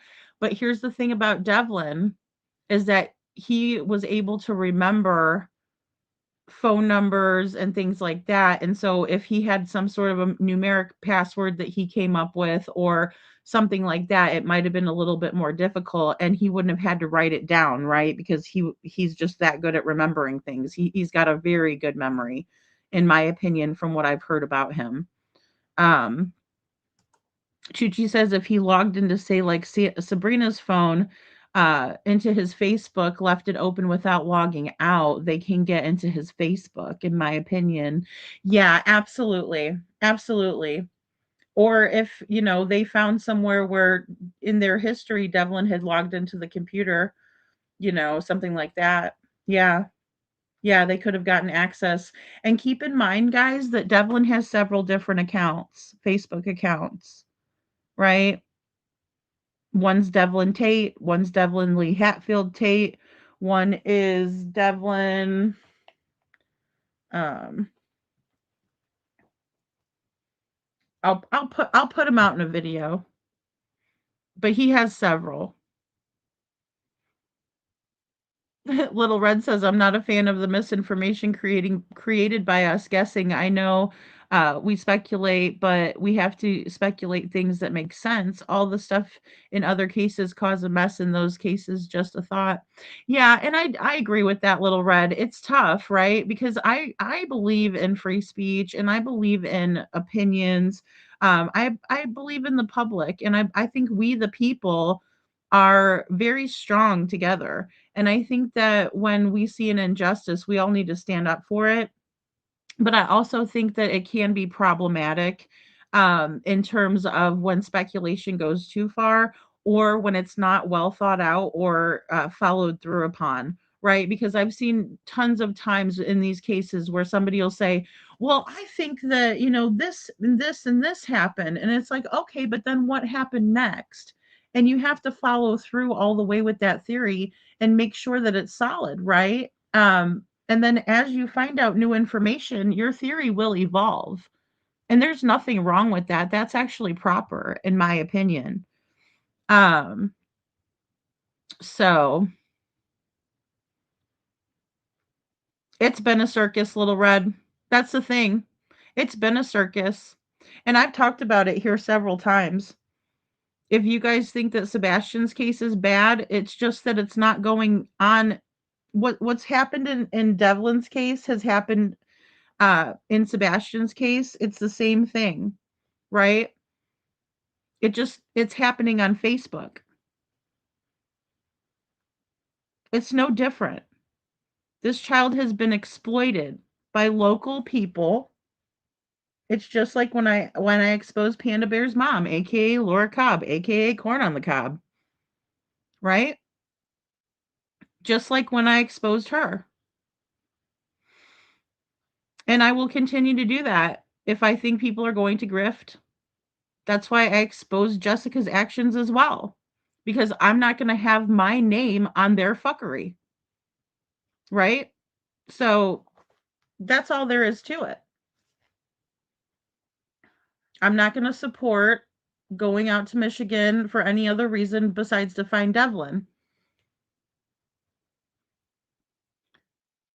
Maybe they found an old phone. I believe that could be a strong possibility, Witchy. Yeah, absolutely. They could have found an old phone with all of Devlin's information in it, and they're withholding it. Absolutely. And, obviously that would take Jessica out of the equation again. Right? So, hey, Veronica, Veronica says, or if he signed into and onto anything on a computer, anything without signing out, it would still just pull up. So no password needed also. Thank you, Veronica. That's very true. Yeah, absolutely. Chuchi says, in my opinion, I'm thinking that since his phone wasn't working as properly as he said when he was at the bar, Bob's barn, to those guys, I'm thinking that he logged into Sabrina's one time and not logged out, in my opinion. Very possible. Very possible. I mean, I will say that Devlin didn't seem to be a very frequent flyer on Facebook. Like he was, but he wasn't. You know, it wasn't like an everyday thing. Cinderella says, a wise woman once said to me, freedom of speech comes with a responsibility, in my opinion. It sure does. And it's a different thing with hate speech also, Cinderella. You can't accuse people of things that they didn't do, right? You just simply cannot do that. And then because it goes into the territory of slander or defamation. So what you can talk about is things that are true. But once you start blaming someone or saying, you know, they unequivocally did something that they've never been convicted of, for example, that's where you're running the risk of being responsible for your speech, right? So I agree with that absolutely. So we have to um, always make sure that, especially if we're giving our opinion, that we say, in my opinion, right? That way it just kind of is a blanket statement um, where it's not being taken as fact, right? It's being taken as an opinion given. So, and that's why I put the disclaimer in the beginning of the show as well, so that everybody knows that too. And I also like to, you know, remind people that even if I say, like, you know, I think this person is showing narcissistic characteristics or traits, I always like to preface that with, I'm not a doctor, you know, since we are talking about a clinical diagnosis. It's hard to live a lie for a long time. The six will eventually trip up. Yeah. I don't think you meant to put the six. They will eventually trip up. Yeah, absolutely. I think this is a big mistake. Whoever made this mistake is going to lead us to Devlin, in my opinion, or it'll lead us closer to him. Right. So if Devlin made the mistake of coming in there and, you know, doing something on his account, we're going to find out where he is, which I think is a good thing. So it's been a merry-go-round with the horses bucking us off. It's definitely been, you know, and then when we get close to the truth, that's when people get upset as well. And so, like I said, I've come to the conclusion, um, based on the text messages and all of the correspondence that I have seen thus far, leads me to believe that Devlin and his mother were not on good terms. As a matter of fact, they weren't on good terms in January of 25, right? Based on the text messages that Tammy showed me and wanted me to share with all of you. Um, look, guys, Devlin's situation did not get better. If anything, it got much, much worse. And so that's the sad reality. That's what we're dealing with. Um, thank you, little Miss Sharon. Thank you. Thanks, Chuchi. Yeah. And so that's the sad reality, is that Devlin's and that is not something that people are proud of, and they shouldn't be proud of it. Um they probably will be upset for me stating my opinion on that. That is what I'm prepared to stand by when I say it. You know, it's definitely gotten worse, right? Because then he went missing, Holly, and, you know, now everybody knows that they had a hand in it somehow, some way, right? There is absolutely a reason why his mother halted the text messages to me.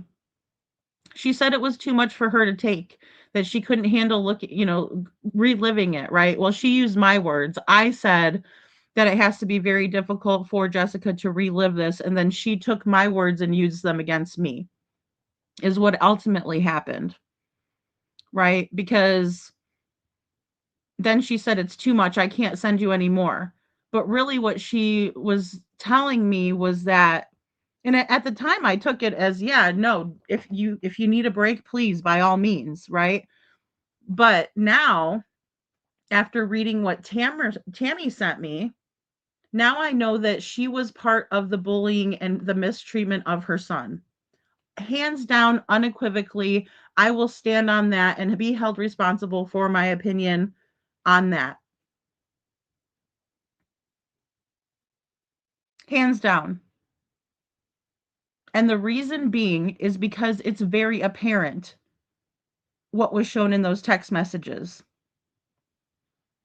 Tammy sitting there telling Devlin what Jessica is saying, and then Devlin saying she's a dumbass, and then Tammy typing in, he just called you a dumbass, and then Jessica typing in, well, I bet you he won't say that to my face, threatening not to pay for a ticket. Now, threatening not to pay for a ticket is very important here, because Jessica has alleged many, many times that she didn't have the money to get to Michigan, and she didn't have the money to get Devlin home, right? And there were other circumstances and other issues, but she said during that text exchange in January of 2025 that he needs to get help, and she is not going to take him in or let him stay with her, or he is not coming to live with her or any of that kind of thing, and she's not paying for the phone or anything until he gets some help. Right? So he better get some help or pay his own way. And then she made it completely confusing. Right? And if you guys want to look at that, because I know what we've done a 3.5 hour live, I have some videos to push out for you guys. Let me get the link to that.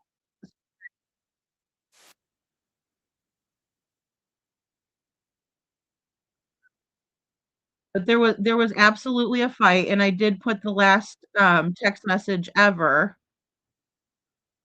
from Devlin and his mother, and it was from Devlin to his mother saying, "Did you hang up on me?"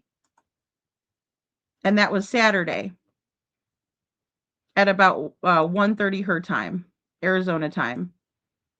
And nothing else was said back. No one reached out to each other for Easter. Not Jessica saying, "Son, I love you. Happy Easter. Son, I know that we're on bad terms right now, but still I love you. I wanted to wish you a happy Easter." None of that. No, no, Detroit. She has not responded about the Christmas for AJ debacle.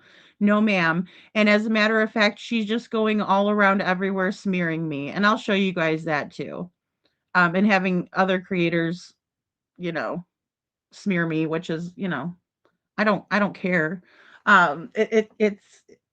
It's laughable because they're gonna find out sooner or later who she is and how she is. And when they do, I feel sorry for her because the people that are looking for Devlin, they won't be okay with that treatment, just like I'm not, you know?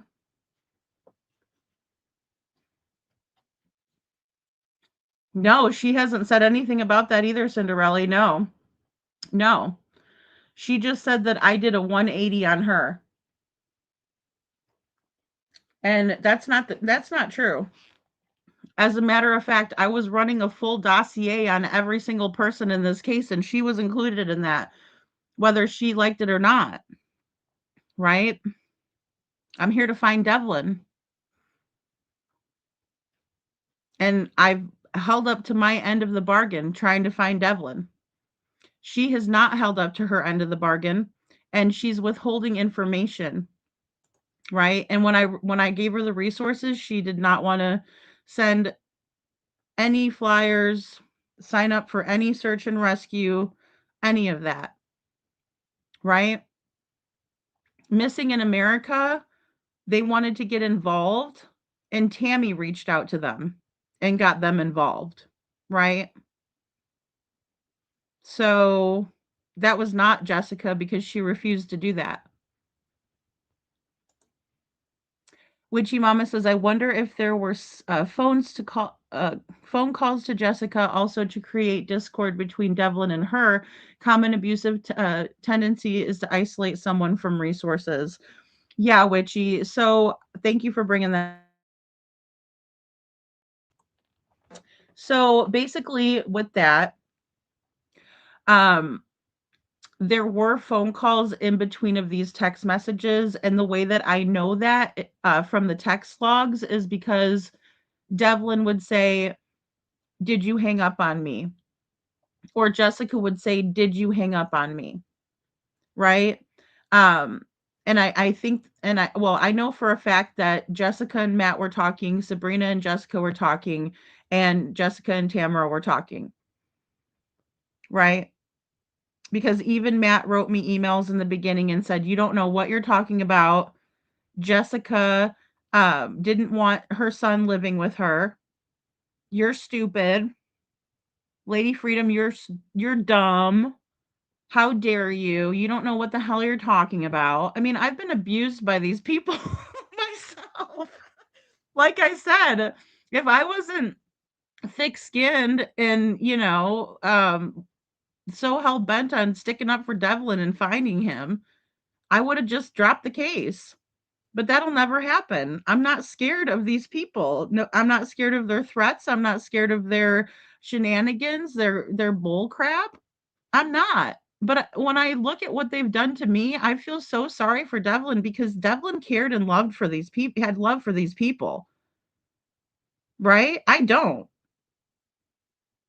So it rolls off my back.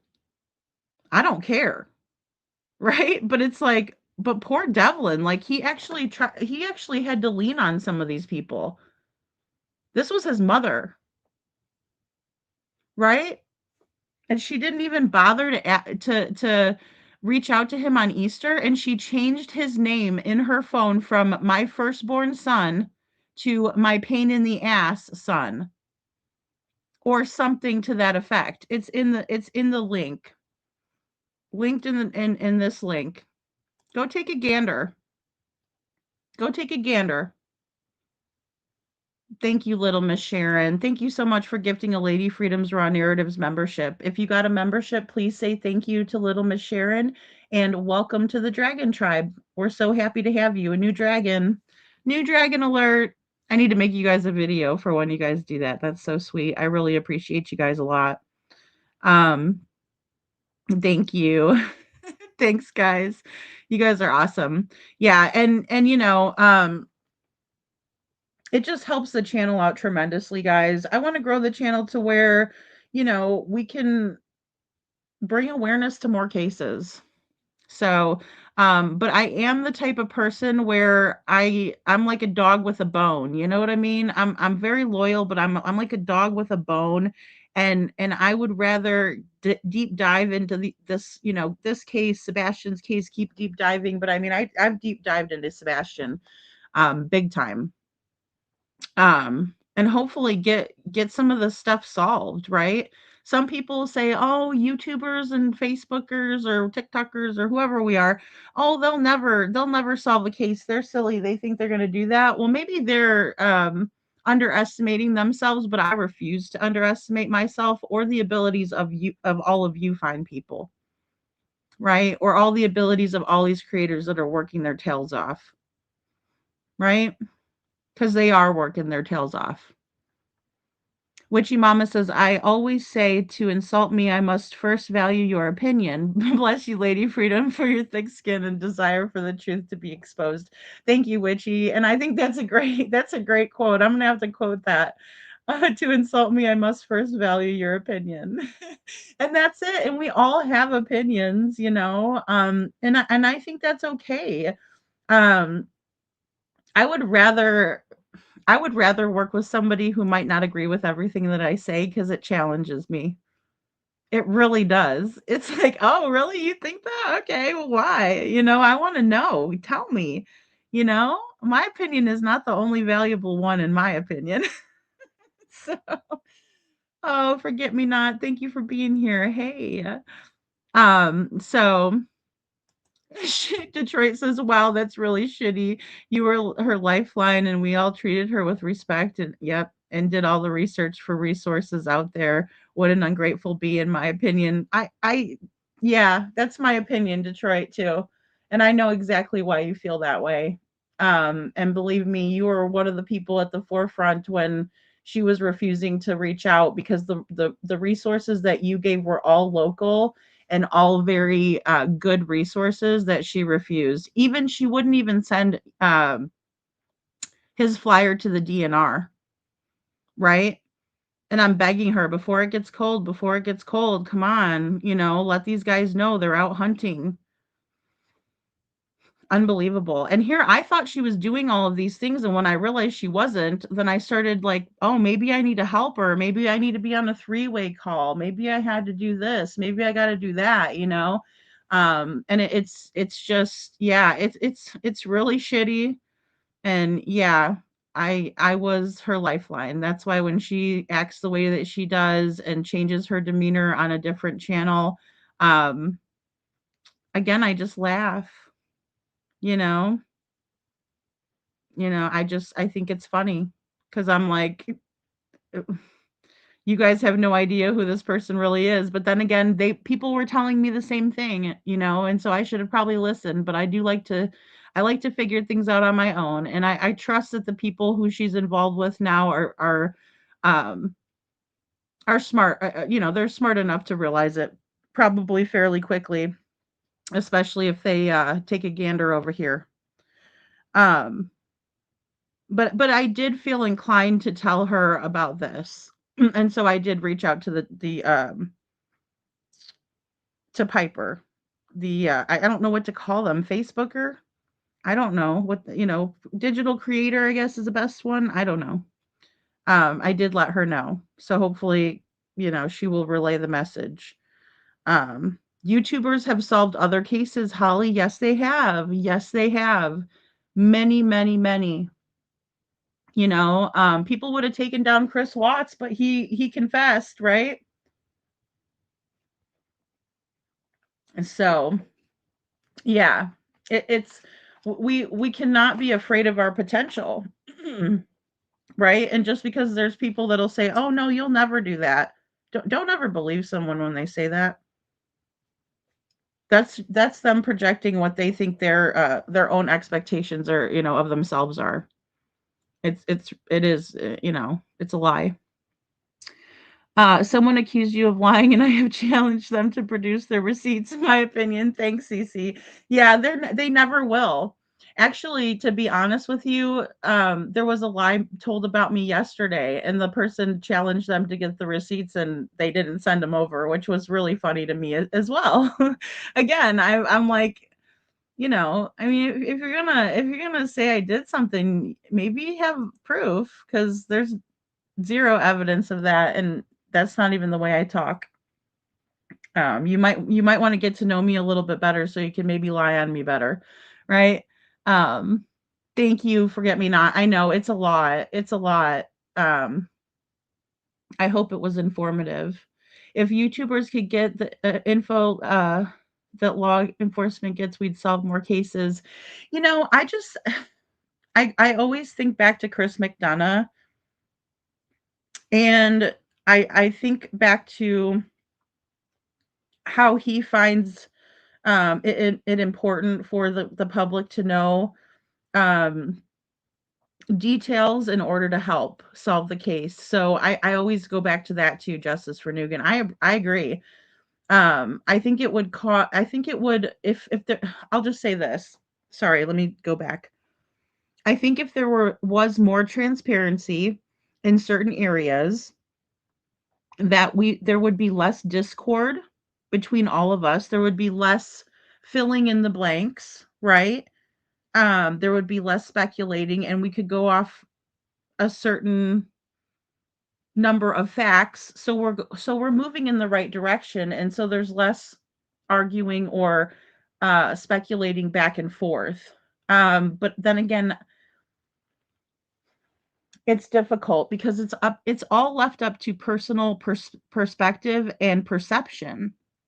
So something that I would perceive, and we've talked about this many times at this channel, and I'll just use you, Justice for Noog. So like, if Justice and I are in the same spot when a car crash occurs, and we both were witnesses of the car crash, each of us will have a different perspective and perception of what happened, right? Each of us is going to react differently to that set of circumstances, right? So when we're talking about eyewitnesses, there can be two people at the scene of the crime or the scene of an accident, even, right?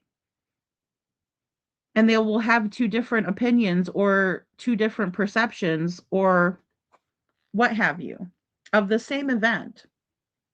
So that's where,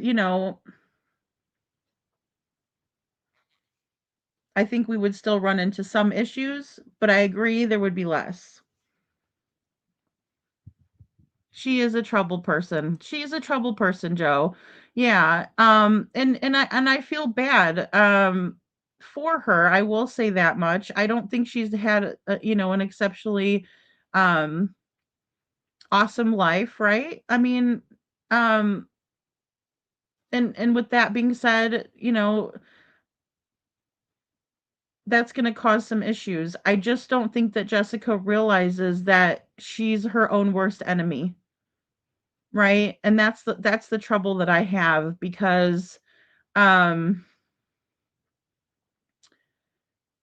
the same reason why she got Devlin taken away is most likely the same reason why her help and resources are taken away from her and other children were taken away from her, right? Because she doesn't listen to reason, she doesn't make good decisions, and then she blames everyone else and never looks inward. She has no self-awareness, right? And that's unfortunate, you know. So I don't expect her to come to her senses anytime soon. We'll just say that. Um, she got the mentalities. Yeah, she's got the mentalities. Well, it's just like her coming up on my panel and saying she's going to catch a case. And that was my first indication that I cannot facilitate a trip to Michigan for her because she can't be trusted, right? Because she's going to go up there and try to catch a case, you know? And instead of being honest here and saying, you know what, Lady Freedom, I had a part in Devlin's disappearance and this is why I feel this way. And if she would have came at me even on a personal level and said that to me, but instead she said my biggest mistake was not letting my son, who had a record, skip states. He would still be alive if he was here. That's the biggest crock of crap I've ever heard. And that's the biggest leap of not taking responsibility for your own actions. Because it's my opinion, based on the text messages that she sent me, that she did not reach out to her son the day before he went missing to wish him a happy Easter, and that is on her. And that is her biggest mistake, in my opinion. And how dare you, in my opinion. Brenda Calvert says, I feel like she was trying to grift, but I didn't want to help her, or I did want to help her, excuse me. So I sent a little money, and I know you would do what was right. Yeah, thank you, Brenda. And I appreciate that so much. And anybody that sent Jessica money to the GoFundMe, I doubt any of the $135 that was raised is still there for Devlin. I would be very surprised to know if it was. I hope it is, because her taking that money and not using it towards Devlin for flyers or anything like that, then that would put her in the same category as Sabrina, no? Mine, you should be a life coach, Joe. That's funny.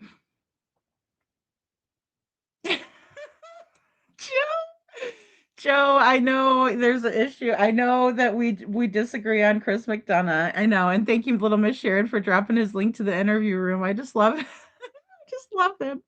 Joe says, "Oh Jesus, Joe." He says, "I think back to Chris McDonough and I fall sound asleep." Lord Almighty, oh have mercy. I will tell you what.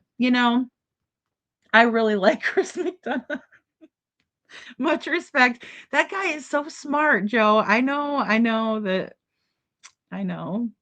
I understand. Detroit says, unfortunately, you're probably right. She seems like a pro at getting people to feel sorry for her and uses them for her own gain. She's a me, in my opinion. Definitely, Detroit. Definitely. And it's not going to take a rocket scientist to figure it out. And especially when people like digital creators, like myself or whatever, that are working with her now, it's not going to take them long, right, to figure out what she's trying to do. Um, so that's how inmates talk, right, Brenda? I know. They do. And it's not becoming of a mother, and I tried to talk about life coaching. I tried to tell her that. And she would say things like, "Well, out of respect for Lady Freedom." And I'm like, "Well, how about out of respect for yourself? How about out of respect for your son that may be watching this right now?" Right? Yeah, Bad Billy. Yeah. Yeah, Badass Billy. Yeah, that's all it was, the nonstop. And the reason that I made the GoFundMe, just since we're on the subject, was because Jessica called me crying and told me that her benefits were getting cut off. And I said, "Okay, well, are you ready for me to set up a GoFundMe for you? Because obviously you're in need of it." And then she was like, "Oh my God, I'm not going to have any Christmas presents for AJ." And I was like, "Well, we'll handle that too." Right? But here's the thing, Jessica has never cried in my presence, over the phone, on the panel, about Devlin. But she sure cried on the panel today with Piper, right? And Piper made her show herself, which Jessica showed herself on my channel maybe once or twice. But when I asked her whether I told her, "You don't have to show yourself if you don't want to." And she told me that she was self-conscious about her appearance. And I said, "Okay, then that's fine." Right? So I was giving her a lot of special concessions and a lot of special treatment, which I should have never given her. I should have made her get up on the panel and look us in the face. So again, it shouldn't take them long to figure it out.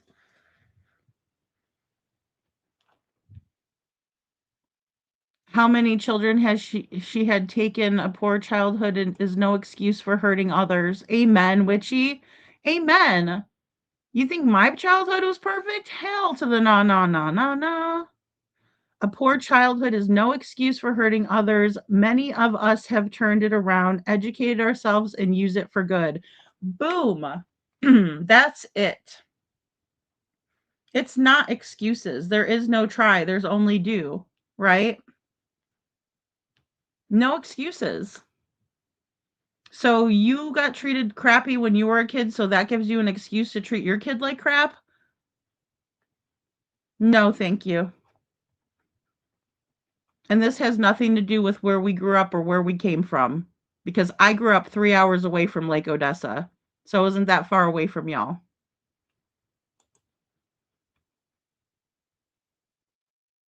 He says Chris McDonough's great, just low energy. Yeah, he's mellow. He's a mellow guy. I like him though. I like him. Witchy says I like Chris McDonough also, but I was also say he was a very soothing, calm voice, even if anger or anxiety is roused to 100. He does. That's a good point, you guys. Yeah, yeah, Witchy, definitely. He's got a very even keel. He's very even keeled, even tone. 0 to 100% real quick with her, in my opinion. Yeah, yeah. And I value your opinion, Chuchi, because I know that you were on a tough call with me. Witchy Mama says, Joe, I think he has a very high vibration, but he uses it in a very calm, thoughtful way. So yeah, so she gets money for AJ and gets money for herself per month. Right? She gets paid to take care of her son in the same way we were talking about how Sabrina got paid to take care of her mom. So there are heavy benefits involved. And when she was talking about her food stamps were being taken and things like that, I felt the need to help her, right? Like right away. And so I did that, and then she come up on my panel talking about what's $135 gonna do. And, my question should have been, well, is that $135 even still there? Because that was all you guys that donated that money. Cece says, when I give money, it's on me. I don't know what people do with it. Once I give it, Jessica can use it for math or for all I care, but I feel sorry for her at the same time. I know. Well, and that I do too. And that's why, even though I know that I've never witnessed her crying over her son, and that she has only cried about money issues to me, never cried about her son ever. Only the money issues, only that one time she's crying, oh my God, Trisha, I'm not going to be able to eat for the whole month. And I mean, I didn't know what to do. Yeah, just don't just talk about it, be about it. Right? Aw, thank you, Holly. Holly says you're the best LA she ever had. Yeah, I mean, and I still care about her, and I still know that once people find out how she really is, it's not going to be pretty, you know. The state of California does. The state of California does, Detroit. She moved from California in order to escape AJ being taken away. Allegedly, in my opinion, from what was said to me. Thanks, Chuchi. Yeah, everybody's benefits were being cut off at that time, CC, and I'm telling you, I got so many like requests for money from people on Cash App and stuff like that around that time. And I was really really worried about a lot of my neighbors too, because of, how things were going with the benefits, and a lot of them are elderly, are in need and deserving of those because they worked their whole friggin' lives to get them. Right? They worked and worked and worked and worked and worked and worked until they couldn't work anymore. Elderly people who we should be taking care of, not these young bucks that can be out there working. In my opinion. And that goes across the board. Doesn't matter where you grew up, who you came up from, where you came up from. You know? So, not mean. I say gnome sand.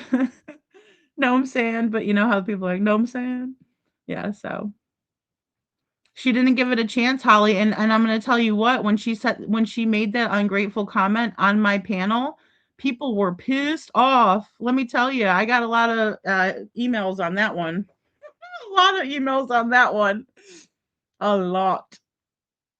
Yeah, I'm concerned about AJ as well, Holly. And you know what's really tough for me is that all of the time that I was having conversations with Jessica, I was trying to gather information to help her find her son.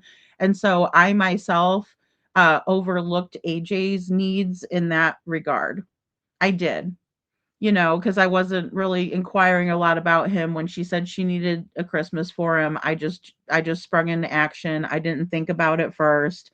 Didn't go back and check her, previous Facebook posts, that she was doing the same thing last year, you know. So yeah, it was disheartening to say the least.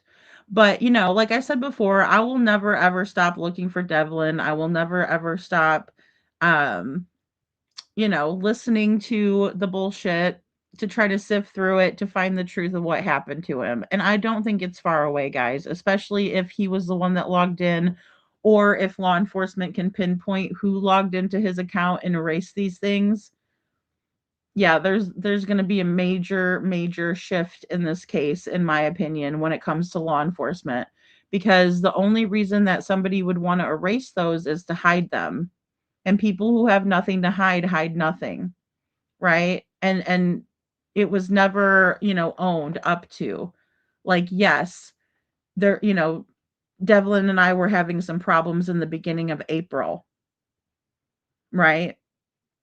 And I want to reiterate that everybody talks about all of these other bullies, all these external forces, But Devlin really didn't mention these other bullies on social media. He mentioned his family members being the bullies.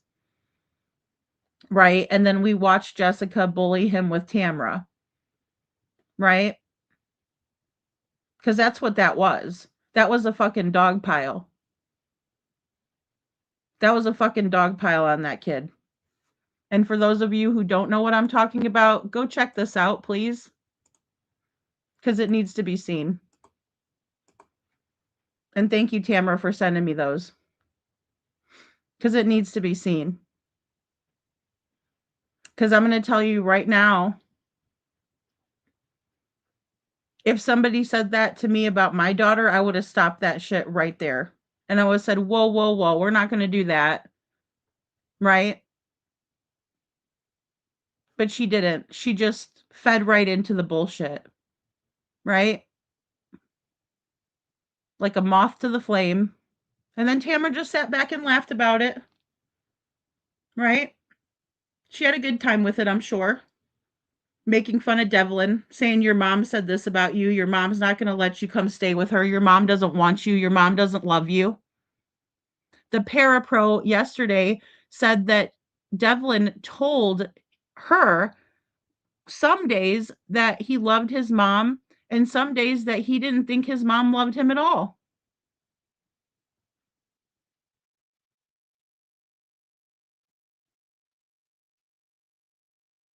Unbelievable. Unbelievable. It's a mob mentality.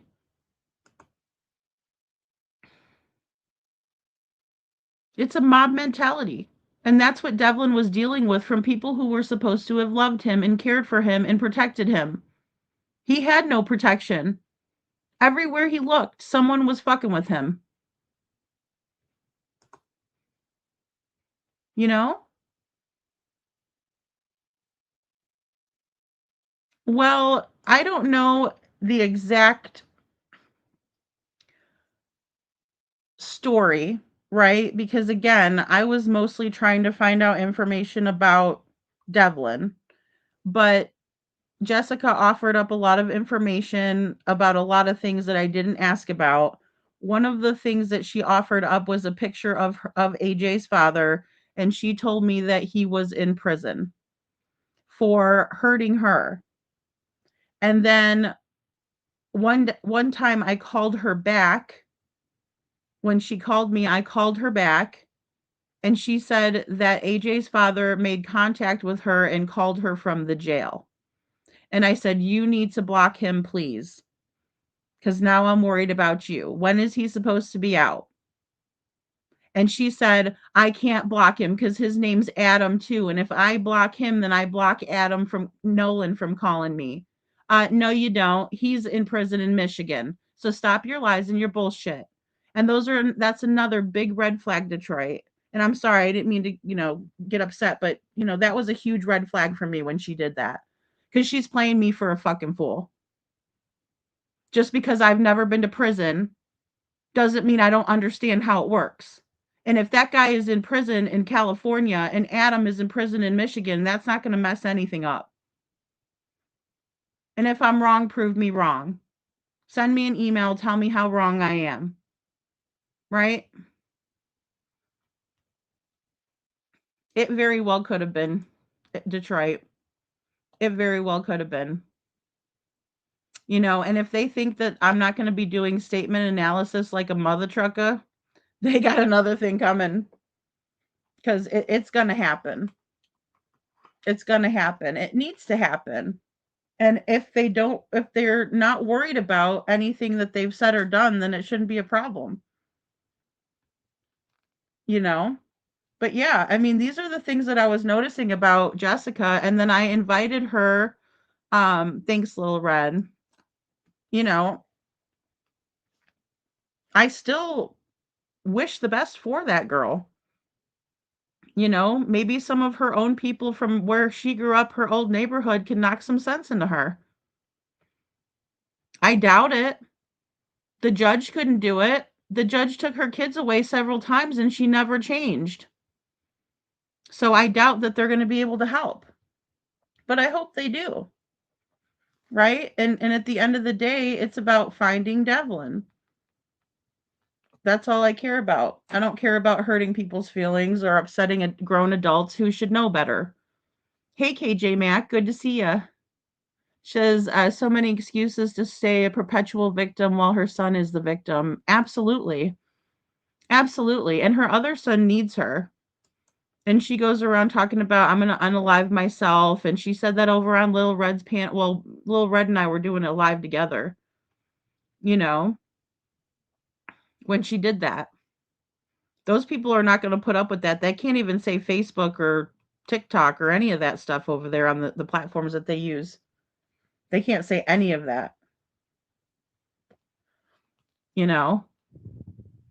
And then the lady asked her, could you please not use your vape pen and smoke on camera? And she goes, well, my son gave me that vape or something like that. And then she hit her vape anyway. That girl has no respect. You know? Apparently so if he's put in jail, Detroit, and there's a no contact order. So when Jessica told me that he made contact with her, I told her she needs to get a hold of the police. She doesn't listen.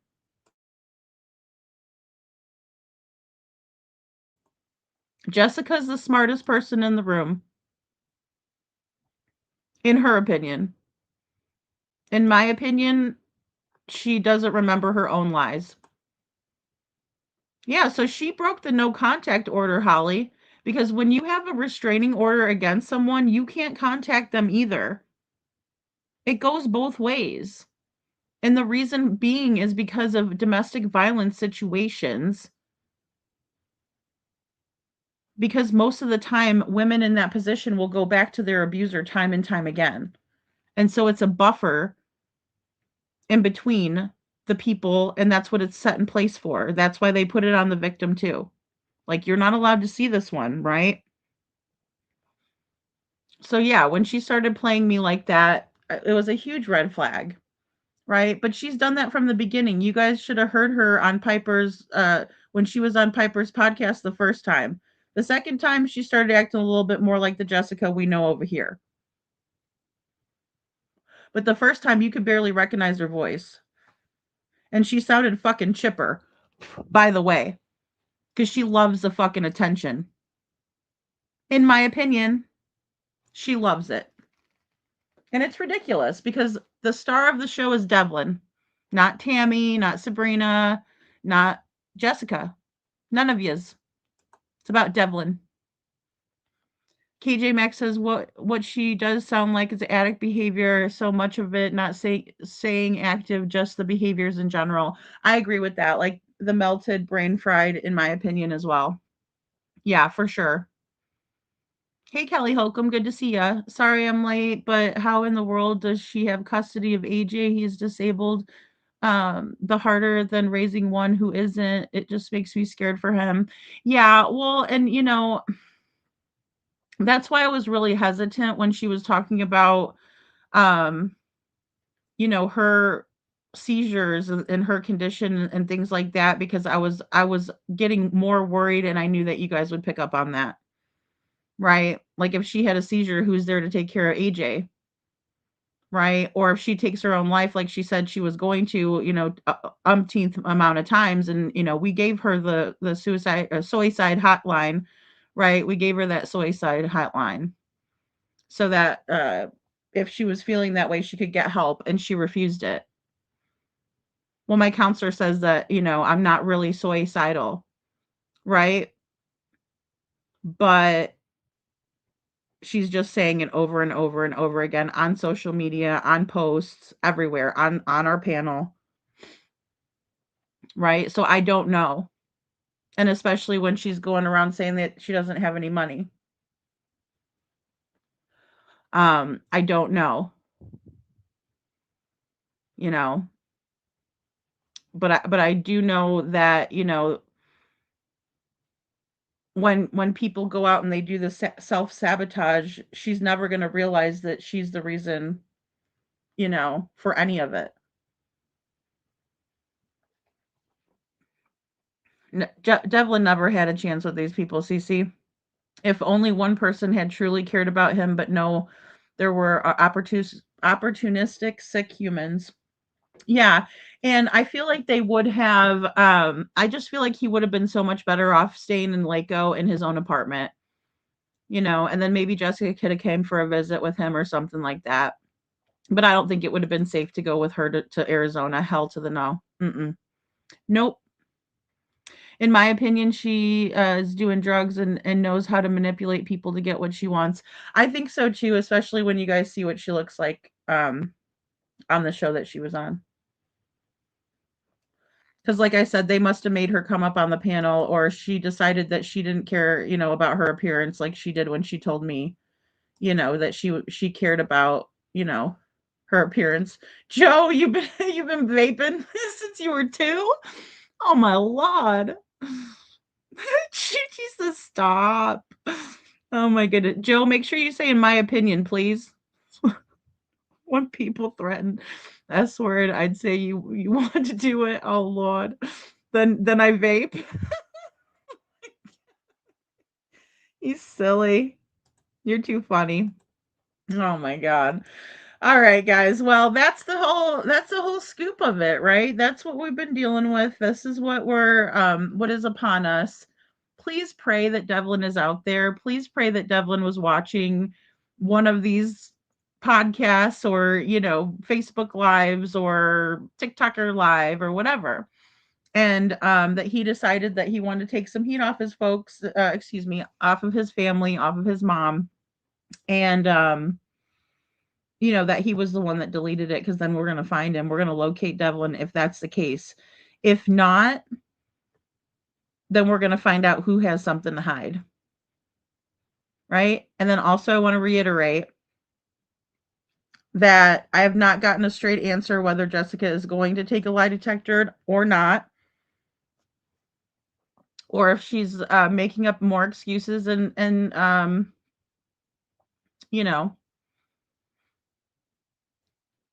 not wanting to take it. But I do know for sure that Tammy, Sabrina, and Will have all spoken with law enforcement about getting their polygraph set up. So, I will say this again.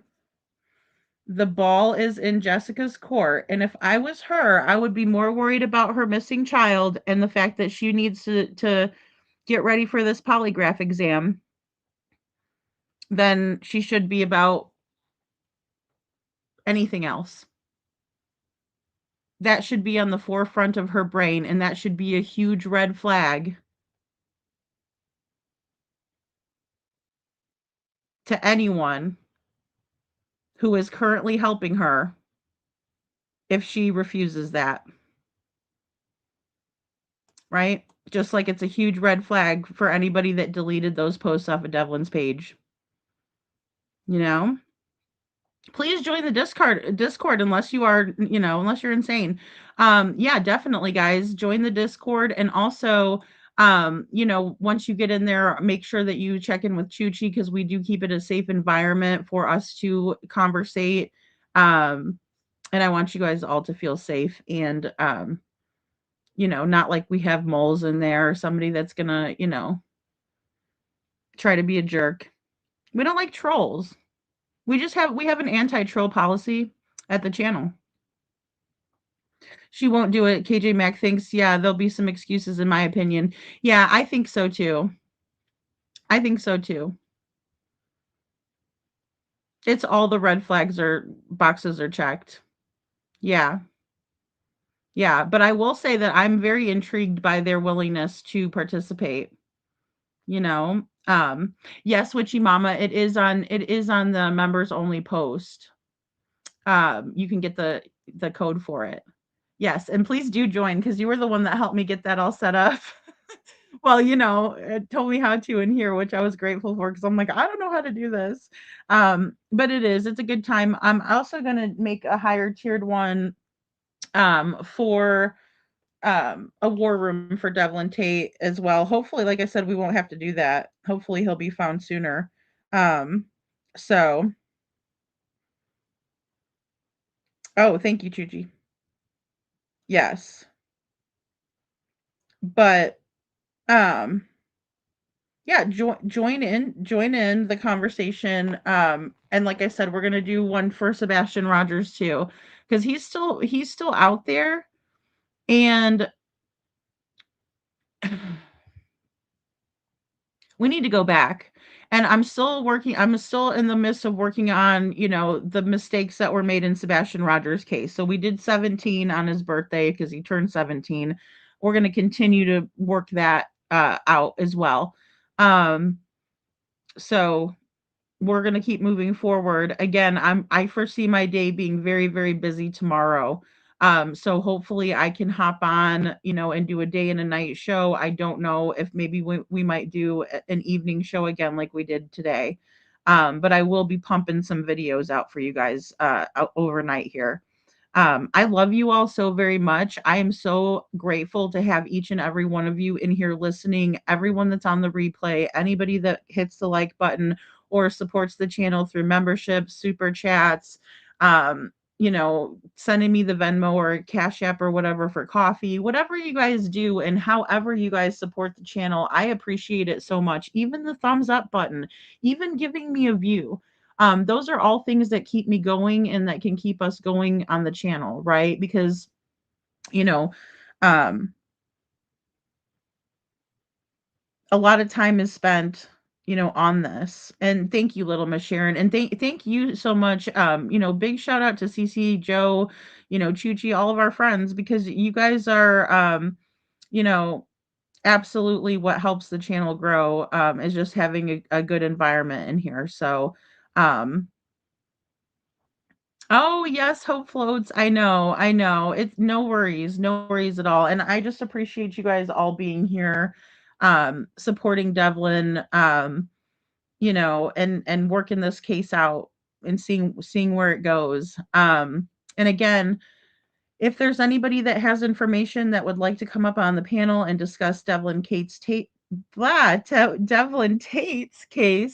please email me. All you have to do is click the link in the description and it'll send you right to my email address. My email is ladyfreedomsrawNarratives@gmail.com without the apostrophe. It's not case sensitive, just ladyfreedomsrawNarratives@gmail.com. And let me know if you would like to discuss things further. But yes, like I said, keep your eyes peeled for new videos. I'm going to be putting out some comparisons and working on some videos tonight, as well as getting some things together for law enforcement when I speak to them tomorrow. Thank you so much again for everything, guys, and you have a wonderful rest of your night.